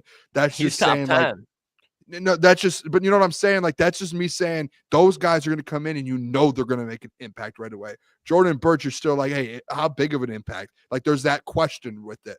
So, like, that's where, like, I think you can maybe get an offense. Like, look, you just got Christian Mahogany in the 6th round last year, and he's going to be a starter at some point. Like, you can get a guy in the 2nd round. And I know I get it. Like, a guy like him he's different level, but I would be okay with it. But deep down, I still would just be like, you want an edge. I have know what a this little animosity. Yeah, I know what this team really needs, and we just saw the Eagles do it for the last 2 years, build their team that way, and it's like you are now in that perfect position to take advantage of it and do what the Eagles did. Go, like, this defensive line class, boys, is so good, but these guys in the 1st round are that much better, in my opinion, than some of these guys you would get at 60, or you would have to, use assets. Like, yeah, just makes sense to me. I do think, like, I'll say it for the 10th time, I guess, just now, there's a difference between those top guys and the 2nd round guys. Yeah. Well, we also have our special, one of the best segments in Crunch Time history. Oh, here we go. Now here's a guy, Lukas Klotz, brings us go. a free agent or a prospect. And today you have a free agent, Klotzy. I do. A lot of combine talk. A lot of rookie talk. Sent me the name. I looked at it, and it's not that I hate the suggestion. I was just like, wow, this is why Klotzy's like just coming out. Like, when you think he's doing something, he does something else. It's just, that's what I love about Klotzy. He had a good one today. Let's hear from it, Klotzy. Ball Don't Lie, best segment in all of sports. I think it's pretty objective. Best segment of all of sports. Well, let's get to it, Klotzy. Talk to me now. Now, here's a guy, Klotzy. Now, here's a guy. Isaiah Rodgers. Now, let me make this clear. Let me make this very clear. I am not selling you a cornerback 1, and I'm not selling you a cornerback 2 here with Isaiah Rodgers. But what I'm giving you is a man with some juice that right now, I want everybody, and you don't have to do it. It's a voluntary exercise. I want you to go on your phone, pick up the little iPhone, Android, whatever you got, Nokia, and you can go to Twitter. And I want you to type in Isaiah Rodgers' name right now. And since the release of Darius Slay, I want you to see what everybody is talking about. Everyone is saying they're releasing Darius Slay because Isaiah Rodgers is on a $4 million contract right now, and you can bring him back to cheap. The problem is Philly has Elijah Ricks, and they have Kelly Ringo, who they just took in the last couple of drafts, and they need to get them developed. So Isaiah Rodgers is a guy that could be standing in the way, but there's a lot of Philly fans saying, do not let this man walk. He can start on the outside for us. And you're saying, well, he's 5'10", 170 pounds. How can this dude start on the outside? Because like I just said, the man can fly. He ran a 4.2 at the combine, and he came out of UMass, okay? Do you know what it's like? How good you have to be to come out of the University of Massachusetts and play out in the NFL? It's very hard. The only one that I could think of recently that's done it is Andy Isabella, who, again, ran a 4.2 as a Blazer, and he's out the league. But when you see Gambling Man on there, this man turned around his career, folks. Okay, I understand that if you're in that Jameson Williams scandal of betting on games and you get suspended for a full season and a team wants to let you go, how people can write you off. He's a gambling man. Bet on sports. Can't do that. You quite literally can't do that. He tried using his mom's name and bet on sports. Got busted. Know what happened? Colts released him. Guess who picked him up? Out of all people. Pretty much right after he got cut, Howie Roseman picked him up and be like, you're suspended for a season, but we're going to see what you can do for us when you came back. And when he did that, he was pretty solid. Now, you look, 87.4 pass rating on 24-25. He was put in a kind of tough spot because he's playing behind Darius Slay. Now you're being thrown into the playoffs. But when he was there, gave up some plays, made some plays. The first play that Darius Slay walked out on, Jeff, I believe I sent it to you. It's kind of high angle viewed. They're playing the Rams, okay? First play that he's playing in for Darius Slay when he comes in, goes on the outside. This guy is 5'10", 170 pounds. Pops Kyron Williams, forces a fumble, and they're moving the other way. What you can bring on special teams, he's blocking field goals that get picked up, returned for touchdowns. And again, later in the season when they're playing the Bengals, he's manned up with Ja'Marr Chase one-on-one on the outside. Doop, doop, doop. He can keep up with them because the man runs a 4.2, pass deflection, straight to C.J. Gardner-Johnson, turns into an interception. And while he was when he was in Indianapolis, he led the whole league in kick return, average kick return. So this is a guy that's going to come in, and you don't got to watch Craig Reynolds return kicks anymore. You don't got to worry about Sione Vaki returning kicks anymore. This is a guy that does it at a high level. He got interception this year as well, or not last, or 3 interceptions his final year in Indy. But then again, like you said, ran into issues. He's just somebody that's going to be extremely athletic on the outside, is going to be better than you're going to have to look at Maurice Norris anymore. No. Kindle Vildor anymore. No. You're going to look at a guy that helped win a Super Bowl, had 3 pass deflections in this year's playoff game, 6 tackles, 1 forced fumble. So again, I'm not preaching for a cornerback 1 or 2 here, but when you want to talk about depth on the outside that brings serious athleticism, Isaiah Rodgers is that. When he was when Indianapolis, got better each year. Misses a year of football, comes off, makes an impact. Just somebody that has turned their life around, won a Super Bowl, very humbled. There's definitely a lot of people in Philly that want him back. But again, financially, like Howie Roseman's got to figure out that front 7 again. But I love Isaiah Rodgers. Keep pulling up. Also stuff. have this too, Klotz. He sent me this. Yeah, this is Anthony DeBona. He's one of the bigger Philadelphia journalists in the area. And then again, assuming the Eagles don't bring back Darius Slay, Philadelphia should prioritize re-signing Isaiah Rodgers in free agency. Rodgers stepped up constantly in relief of Slay and showcased the ability to start on the outside opposite of Quinyon Mitchell. He allowed just 18 receptions on 36 targets for 200 yards, 2 touchdowns, 6 pass breakups, and 276 coverage snaps per PFF. Rodgers is only 27 years old, and the Eagles would be wise to try to secure him on a multi-year deal as a starting outside corner in Philadelphia. Now, I don't know if you want to have him as the outside corner starting on a Super Bowl champion team, but the fact that he's in a conversation like this in Philadelphia, again, bring him in for competition. This is somebody that can push Amik Robertson. This is somebody that can push Terrion Arnold, because the athletic guy that he is, it's hard to keep him on the field because, like I said, does give up some plays, but he's a playmaker as well. If you go back and watch him in Indianapolis, the play that he has against, this is how I found him. And when I was starting to make contact, I actually interviewed Isaiah Rodgers because of this play, and I was watching him. I'm like, who the hell is this guy? Because he's fucking good. Zaire Franklin, ironically, picks up the ball at like the 4-yard line. They get a goal line stuff, force fumble. He's about to get tackled, and he pitches it back to Isaiah Rodgers, and it looks like a kick return. And then again, like what he's doing on special teams, he's just a flat-out playmaker, and you're going to get him for $5 million. Please. I never want to see Kindle Vildor again. Give me Isaiah Rodgers, just coming off a Super Bowl ring. I think this fella's, I don't know how likely it is, but he's going to be somebody that can make an impact depth-wise. 94 speed rating on Madden, like I said. Dude can absolutely fly. Cairo what a stat. Nightmare. The Bears kicker, okay? Guess who blocked him this year? Returned it for a tutty. Isaiah Rodgers. And then Alex Caruso. My point being here is you don't go out there and ask Alex Caruso to carry your team. You don't ask him to go out there and put up 30. Don't ask him to go put up 20. You ask him, you know what? Play an Alex Caruso role. Be scrappy, play some defense, make some plays. And that's exactly what Isaiah Rodgers is, boys. So Isaiah Rodgers, now here's a guy for the week.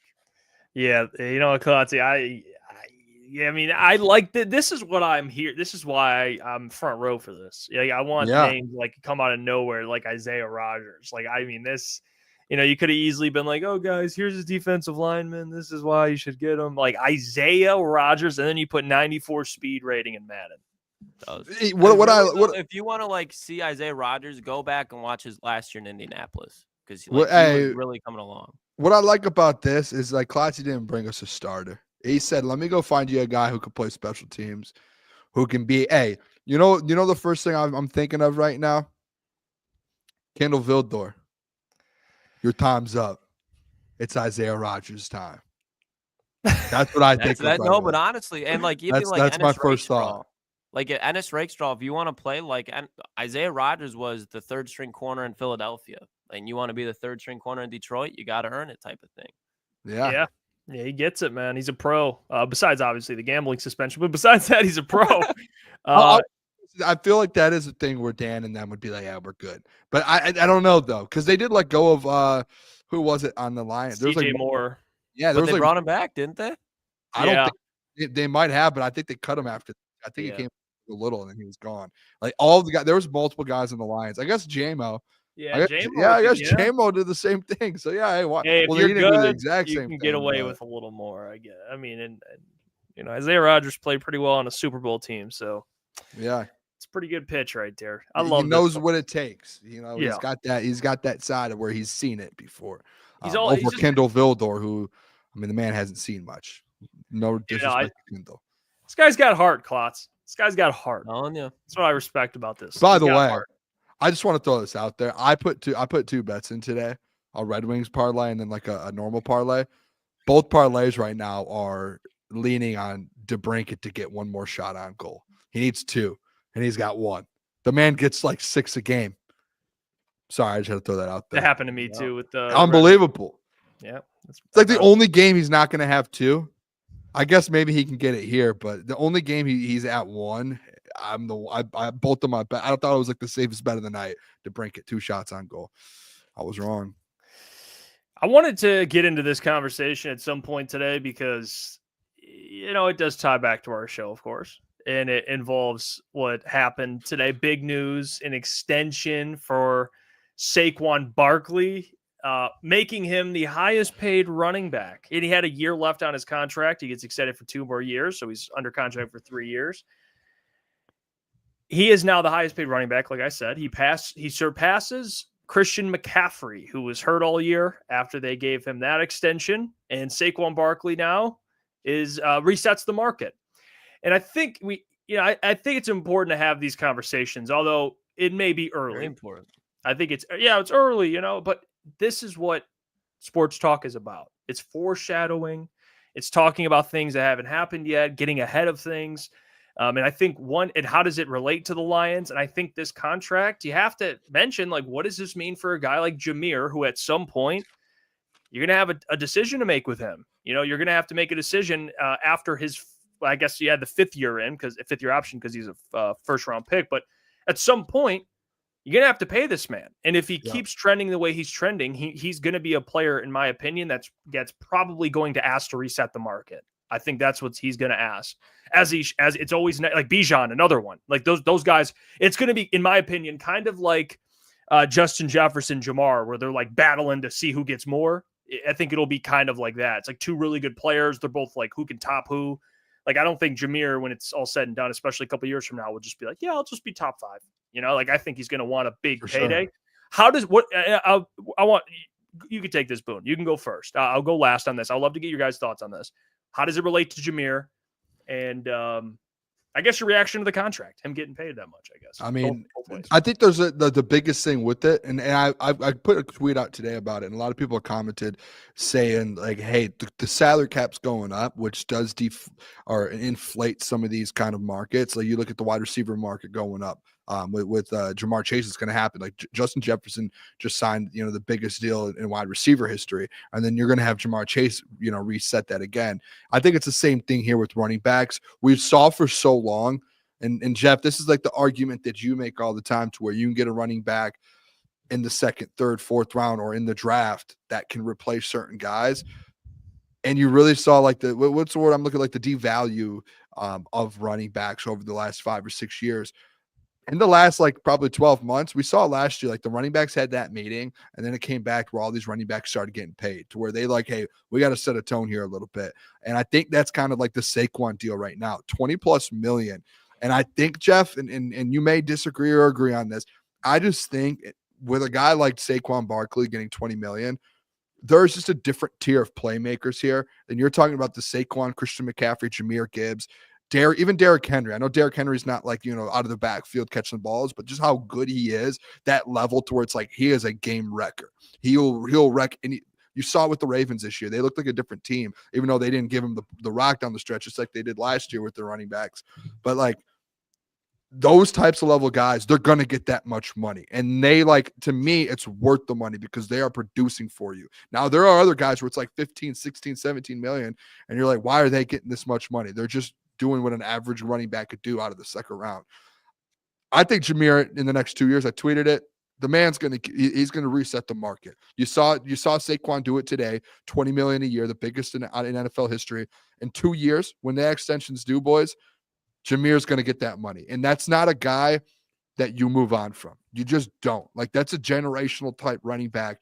When you have him in your franchise, you do not walk away from that. The clock, to me, boys, it started kind of today, seeing that with Jahmyr Gibbs and Brad Holmes. Like, Brad Holmes, it's time to make sure, and this is where fans, you get excited about bringing these big names. And we talked about Myles Garrett, but like paying all these different guys. Like, welcome to the real world. You just saw Deebo Samuel get traded.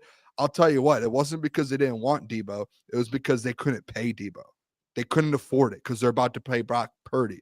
And it's the same thing in Detroit right now. Jared Goff, Hutch, Panay, Amon-Ra, Jahmyr Gibbs next year, Kirby Joseph, not next year, 2 years, Kirby Joseph. It's like a reality of the situation. And Brad said it a month ago. We're going to have to make some tough decisions. And there's going to be some like big name guys on this team in the next 12 months won't be on this team. And that's like a reality of the situation. I just can't see a world, Klotz. You're probably going to say the same thing. I can't see a world where you move on from Jahmyr Gibbs. Like he's just too good of a player. He is like an all-time. He's going to be in the Hall of Fame one day for how good he is. He's just an all-time player that you just do not move on from. You can't. Yeah, I'm with you, Boone. There's no way, no how, no way in hell you look at a running back like Jahmyr Gibbs, like Saquon Barkley, like Jonathan Taylor, Derrick Henry, Bijan Robinson. I think Alvin Kamara used to be in that conversation. I would even go to the stretch that say entering this year, the way that he performed, like James Cook has entered that conversation well with the production that he put up, the role that he was in Buffalo. When you looked at Buffalo when they're at their best, it was when James Cook was rolling. And you look at Josh Allen, he didn't look his best this year production-wise, but as far as not being able to, he's not running for all these yards, like he's not taking all these chances. He was able to be composed because he didn't have to worry about being the running back and quarterback of the team. You had James Cook there. So I think James Cook added that. But when you look at just salaries around the NFL, I'll give you some. Chris Godwin in 2024 last year was making $20 million. Calvin Ridley, who just re-signed this year, is making $23 million. Michael Pittman, $23 million. Deebo Samuel, $23 million. Will probably restructure. Cooper Kupp, again, probably will restructure, but was making $26 million. And then Brandon Ayuk making $30 million. I understand that those are wide receivers. I'll even throw this one. Taylor Decker, $20 million. If those guys are making $20 million right now, then in 2 to 3 years, Jahmyr Gibbs has all the right to be making $20 million. If you're telling me that you can put up close to 2,000 yards, like someone just said in the chat, and close to 20 touchdowns, you don't find that in day 2 of the draft. You don't. I could hear some conversations if there's like an Ezekiel Elliott, a Saquon Barkley coming out where you look at one of your running backs, like let's look at the Seahawks right now. Really like Kenneth Walker, really like Jack Charbonnet. But if one of those guys come out of the draft, if you have a running back like that, you can replace him. But the day 2 running backs, the day 3 running backs, the Cam Scadaboos, you don't just throw them into an offense and tell them, hey, go give me 20 touchdowns this year like James Cook did. That doesn't happen.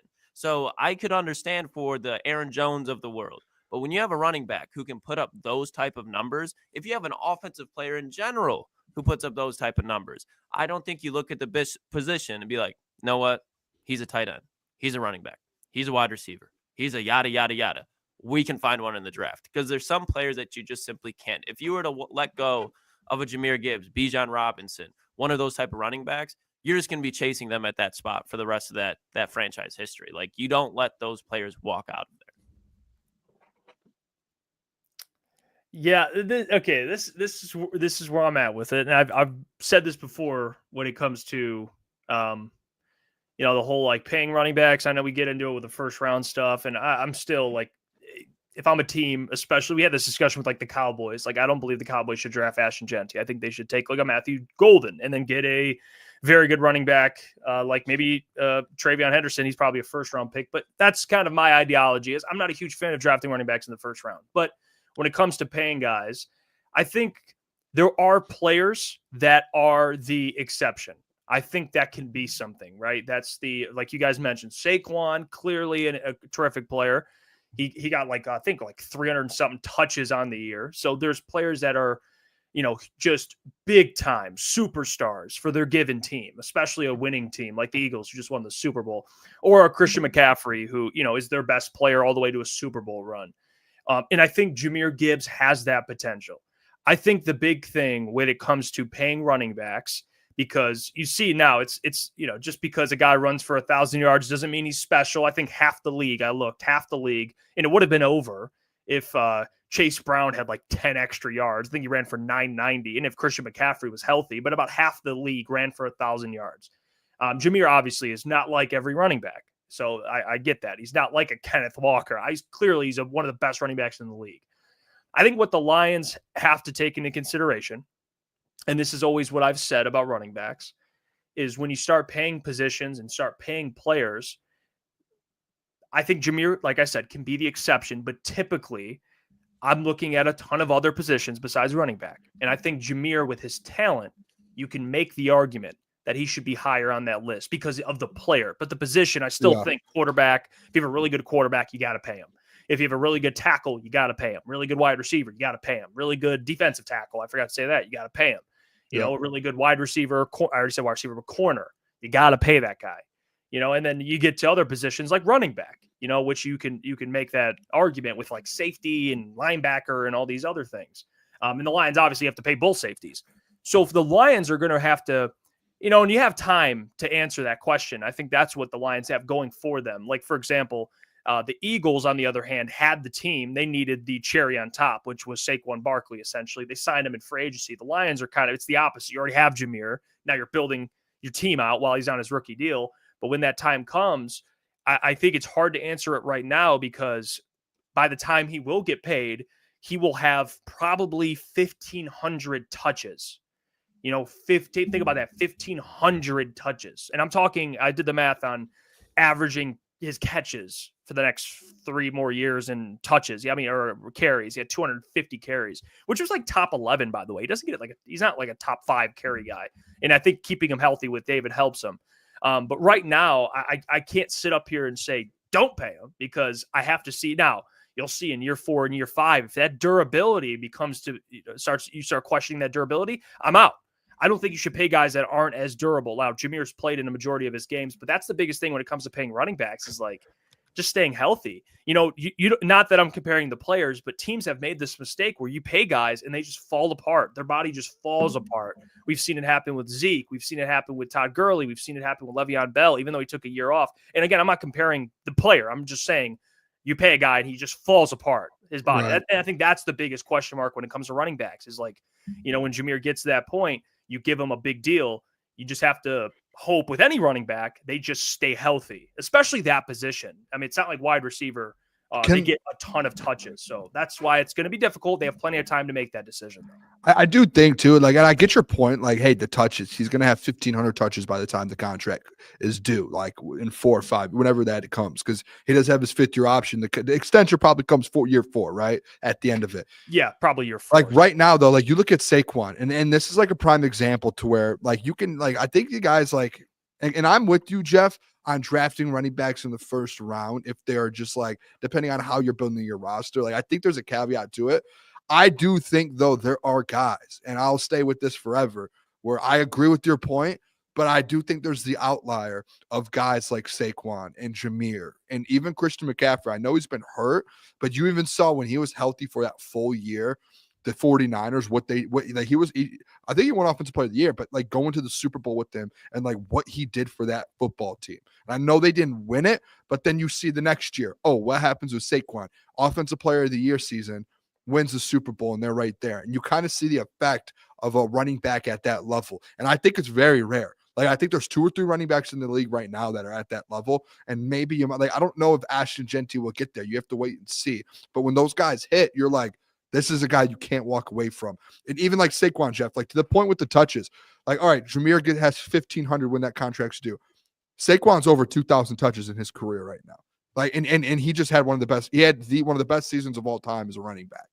And you look at last offseason, do you remember the Hard Knocks with the New York Giants? The GM sitting there trying to contemplate, do we really want to pay him? Like, do we want to be that invested in a running back? And you know what the Eagles did? We'll do it. And they did it. And guess what they got out of it? And I know they had a lot of other things, which the Lions have. They got a Super Bowl out of it, out of keeping a guy like that. And then guess what? They reward him with $20 million a year. And guess what he's going to probably do the next 2 years? Probably still be that good. And it's like, there's just these guys, like, I think, I don't want to say unicorn because it's not like the greatest of all time, but some of the best backs of all time. And Jahmyr Gibbs, to me, after 2 years, it's like, there's no more not putting him in that level. Like, he is a top 3 running back in the NFL. And when you're at that type of tier, I think, like, to your point, like you want to pay your quarterback first, wide receivers, tackles, edges, defensive tackles, corners. I think when you have those like top 3, top 4 running backs, that moves up the list a little bit, just based off of how good they are. Yeah, running backs in general, I would say are lower. Like I would say very bottom. Like I love Demont. If Demont was asking for that much money, and he knows it, like Demont said it at the Super Bowl. He was like, none of this contract stuff has anything to do with me. This is for a guy that at the level of a Jahmyr Gibbs to get paid. He was like, I know I'm going to get 10 million, whatever it is. Those are the types of guys where it's like, hey, we can replace those guys in day 2, most likely. It's these top 3 in the league where it's like, I have to pay them. And I think with Saquon's case, he obviously we have the data to be like, well, look at his career. Like Jahmyr, he still has 3 more years. Like we're gonna find out, in the next 3 years how that looks. I think he'd like to think he'll stay healthy. We just don't know. Yeah. I think for Christian McCaffrey, I think he is one of those exceptions. But the tough part is, and this is just the reality. Again, I'm just having a conversation here. I know people are gonna get all defensive, but just so you hate Jahmyr Gibbs. No, I'm talking about Christian McCaffrey's case because he's been injury riddled his entire career, and they paid him. And when healthy, he's so good. Yeah. But now Achilles. How long can Christian not only stay? I think he can, when he's healthy, play at that level he played at. But now he's got these really, really bad, potentially not career ending, but career, I guess. How would you say that? Career hurting, I guess, or affecting his career injuries. Yeah. And he's now he's paid, so it gets tricky going forward with a guy like Christian McCaffrey. It's like, okay, dude, hopefully he can stay healthy because you're paying a guy to basically just not play. So I think with Jahmyr, like I said, I can't make a judgment now. He's only 2 years into his career, but you'd hope by, in 3 years, he's relatively healthy and you feel good about where he's at. Do you remember? You feel comfortable with paying him. But also, I just want to say really quick, and then I'll let you go. Like, the Eagles in the Giants example, like again, the Giants idiots for not keeping him. Like, yeah, you want to keep a guy like that around. But the Giants were not a Saquon Barkley away from winning. Okay, the Eagles were literally a Saquon away. You saw it from winning. And so I think with that kind of goes back to the point of like when you got your team built, then you got the running back. I think you just proved the point there with the Lions, though. It's like you have the team built. Like you have the guys in place, and obviously there are still other contract situations. But like you have paid your quarterback, you're about to pay your edge. You're going to probably pay your star safety. You've already paid your star tackle. You paid your star defensive tackle. It's like you're making those moves. When that time comes, you better pay Jahmyr Gibbs. Like, to me, there's no question. If you do what the Giants did and let him walk because you don't want to pay that much money, like that's blasphemy, as Stephen A. Smith would say. That's terrible. Like, I know the Giants weren't one away, Jeff, but like even like think about with Saquon. He had all these ankle injuries and all these injuries, and then like they're questioning it. They're like, oh, we're still that's a guy, no matter what, you don't let him go. And like the Eagles, Adams, Super Bowl, Lions, if you move on from him, things change a little bit offensively. And that's a fact. There's no ifs, ands, or buts about it. And you're not going to just go find a Jahmyr Gibbs in the draft again. You won't. You're probably not going to be as high as you are drafting like that. And you're not going to find a guy like that outside the first round ever in the NFL. You won't. It's not going to happen. Bijan, first round. Like, these guys are first round picks. That, like, you don't walk away from a Jahmyr Gibbs. So he's going to get the money. He's going to probably get 22, 21. Like, when that time comes, he's going to get a lot. And Jeff, I know it sounds like a lot, but those are the ones that, like, you have to do. It's like you have to find a way, and you gotta sacrifice one of those other position groups that you value, and you have to be like, we got to get a rookie in a corner like Tarrant. We got to get a rookie there. We got to figure that out. But you can't let that guy. It's that important to this team, in my opinion. Yeah, I mean it's a little different for the Lions because they have guys like the Eagles have guys under, like they have Jalen Carter is not being paid, Quinion Mitchell is not being paid. Cooper DeJean, who's not being paid. Those are three really good players. The Lions, by the time Jahmyr has to get paid, they'll be paying pretty much every, foundational player. Doesn't that make these drafts like so much more important these next 2 or 3 years? And that's why I get frustrated sometimes. People being like, develop. Like, no, starters. I don't care if you already have starters, more starters, because like those starters that you have now, boom, goodbye. They're going to leave because you got to pay Jahmyr Gibbs. So it's like, that's why I think the next 2 or 3 years, Brad Holmes, like these draft classes, I know he's hit the last 2 or 3, got to keep hitting to keep this thing in place. You do. I think that's just a fact. The Eagles, they just keep hitting. Howie Roseman keeps figuring it out. The man's a genius. It's unbelievable. Yeah. Yeah, I wish it would be fun if we had like a projection chart or something. Someone could like give us, guys that are being paid, guys that will be paid, and then guys that like you have to choose. Like who would be I don't know off the top of my head, like who you'd have to choose. And I know this might offend people, but like if you told me Brian Branch or Jahmyr, I'm going Brian Branch. I'm sorry. I'm just if we had to choose, like, and I know it might not even be true. Maybe you don't have to. I'm just saying. I'm like just an example. I would rather have a Brian Branch. I mean, you saw Cooper DeJean with a pick 6 in the Super Bowl. Like you see the impact of those type of guys. What was Cooper DeJean? You're not there without. You're not. What was Cooper DeJean? No, but my point being is like, and I know they're not there without Saquon, but that's Super Bowl, and they guarded the team. They guarded the Eagles a certain way because of Saquon. I get that, but they won because of the passing game. You know what I mean? Like they and the defense. And the defense. They got there because of Saquon too. At the end of the day, no, I am not describing. That's why it's hard to say. It's like an all-encompassing thing. Like I do think there's a world though where like you're gonna keep. I don't think you're gonna have to pick between a Brian Branch and a Jahmyr. I think what's gonna happen is you're gonna see guys. I know you just signed a Lee McNeil. Like you're gonna see them draft another defense, Kenneth Grant. Right? Guess what? At some point. You get rid of the Lee McNeil contract or JMO, like that decision comes up, like you opt into the 5th year. Like there's just things where I think it's like you're not going to move on from those types of guys. Sam Laporta, like you already saw Klotz, like Jahmyr Gibbs, Sam Laporta, you're keeping Jahmyr and you're going to use some of that Sam Laporta money on Jahmyr. And it's like you already saw Brad do it once with TJ Hawkinson, trade at TJ Hawkinson and draft a tight end. Like I would rather him do it now, or not now, but at some point to be able to keep Jahmyr Gibbs.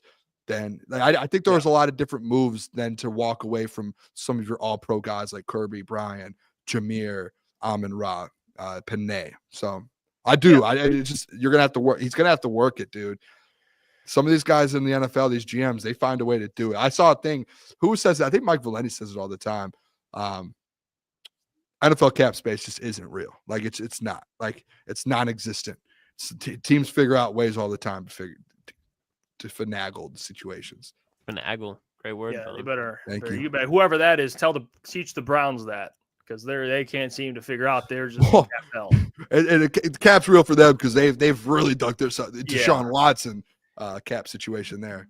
But yeah, and again, like, am I saying it's the Brian Branch and Jahmyr thing? I'm just throwing hypotheticals out. Like, we don't know. But my point is, it's going to be tough Brad's going to have a tough decision. I mean, you're going to have some tough decisions. Or maybe he just keeps everyone and fuck it. I don't know.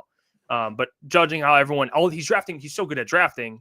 Guys are coming up. It'll be interesting. So, wanted to at least bring that up. I wanted to talk a little bit about the Pistons before we had 10 minutes. Stons, gritty yeah, Stons. I want to talk about the Pistons, man, because you see all the Pistons Twitter going wild about Devin Booker, which, I love. And I told you guys in the chat, by the way, I got to add more jerseys to my collection. I don't collect jerseys. I have a signed Herman Moore jersey.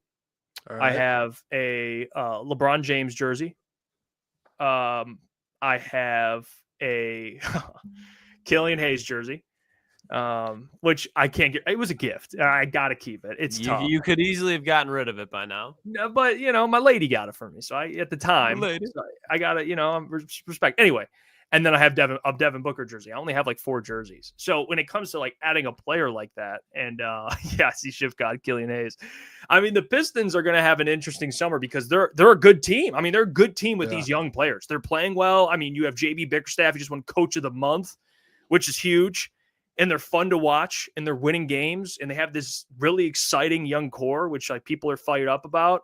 I mean, they just blew out the Jazz, which like again, I get it's the Jazz. The Pistons were there at one point, but they're 35-27. Like you have Asar Thompson playing perfect in the game against the Jazz. You have Cade balling. You have everyone playing, firing on all cylinders, and then at some point you'll get Jaden Ivey back. So it's an exciting team to watch. But I think in this summer, there's going to be a time where Trajan Langdon's going to have to look at this team and weigh 2 options. And this is it's like gambling. It's like the urge to gamble. You go to like the slot machine, you're sitting there, you're like, do I keep my money that I won, or do I put it, do I put it on black, or do I put it on red? There's always that when it comes to this type of team. You have a young squad. You go into the summer, you're looking at it, you're going, I can either A, continue to build on this core, these players are going to get better. They're exciting. They're gelling, chemistry, all that. And maybe you add a piece here or there. Or B, you say, you know what? If I trade away Jaden Ivey, if I trade away Ron Holland, and maybe, I don't know, I'm going to have to really see. I don't even think they can really trade away these first. I have to I think you could trade it at the draft. I think that's how it works. But regardless, do I package that and try and get a guy like Devin Booker? Now, will the Suns trade him? I don't know, but this is hypothetical. We're talking here. That's the decision Trajan's going to run into. And maybe it's not Devin Booker. Maybe it's another big-time player that he's going to have to weigh. And I'm curious which way he goes on it, because we've seen both ways in the past. We've seen teams trade away guys too early, like the OKC Thunder with James Harden. And then we've seen other teams trade and it work and they get better. So that'll be the interesting summer for the Pistons. But they're a fun team to watch, man. I haven't talked about it yet. And I put this tweet out probably like 3 years ago or 2 years ago, whenever it was. The whole Devin Booker situation. I can't wrap my head. And Jeff, maybe you can explain it a little bit to me. You're a little more in that Pistons world when it comes to content. I need to kind of dive into that a little bit more. I can't wrap my head around the world and the people who are like, no, I'm good off Devin Booker. Like I'm okay. I can't because this is where I land on it. And again, I'll say it a bit. Correct me if I'm wrong. Mm-hmm. One thing I talk about all the time in the NBA, and especially with the Pistons, it's superstar league. Every year you see the teams that win the championship and are in the finals. What do they have? Not just one, two superstars, 2 stars, 2 dudes. You look at the Celtics, Jason Tatum, Jaylen Brown. You can even throw Jrue Holiday in there. Like, you look at these teams, like right now, even the Cavs, like Darius Garland, Evan Mobley, Donovan Mitchell. Like, you need those types of dudes. Is it me saying, hey, Jaden Ivey's not one? I think Jaden Ivey's going to be great in the NBA, and he has a chance to kind of get to that level. The thing is Devin Booker's a solidified like star in this league. Like he is already at that level. He'll average, 26, 27 a game, 8 assists, or 8 or 7 assists, 6-5 rebound. Like he dominates. And he's been to an NBA finals. He knows what it takes, and he is at that level. He's a top 20 player in the NBA right now. Like that, he is. And I've been saying all along, you guys know this. You are one like big time player next to Cade Cunningham away from being an NBA finals team. Like you were right there. Like this year you got to see it. You got to see like, hey, these guys are taking steps forward. Can you move forward and win a championship with them? Who knows? Like you still have to develop into that. Like there are levels to this in the NBA. But if you add a guy like Devin Booker to this team next to Cade Cunningham, that's the next like massive duo in the NBA. And people start looking around and being like, hey, this Pistons team, Devin Booker, Cade Cunningham, Asar Thompson, Tobias Harris. I said Tobias, boys. Jalen Duren, Isaiah Stewart, Malik Beasley. That's a championship team without a question. And I love Jaden Ivey. But like, what have they been doing without him? Continuing on, they continue to win. But if you add a superstar like Devin Booker, to me, boys, it's a no-brainer. Like if you say no to it, what do you like? Now you're just trying to be smart. Like, what are we doing here? Like you're just like in love with the current Pistons team, which they are fun to watch. I love them. But there is levels in the NBA to this. And it's like, hey, you add Devin Booker to this team, boys. That's a championship team. Like going into next season, you're a top 5 favorite to win the championship. Instantly. Boom. Just like that. And I don't think people realize that. I really don't think people realize that. But like that's how good, like you add another superstar to this team. And obviously, like Jay Hart said, you have to, you probably have to give up more. But again, that's where the free agency comes in. That's where trades come in. Like you move things around. But if you add those two together and you keep Jalen Duren and some of this core, that's a championship team. Yeah. Just seeing like, especially like the players, like, I mean, we've seen Ron Howland, like Jeff said in his rookie year, Malik Beasley. You see the progression of Jalen Duren that we've all been dying for. You see him, I don't know who it was for the Jazz, but putting him on an absolute poster. Like those are things that you didn't see from the Pistons, at least not in a winning situation. Like if Jalen Duren was throwing a dunk down like that, they were probably down.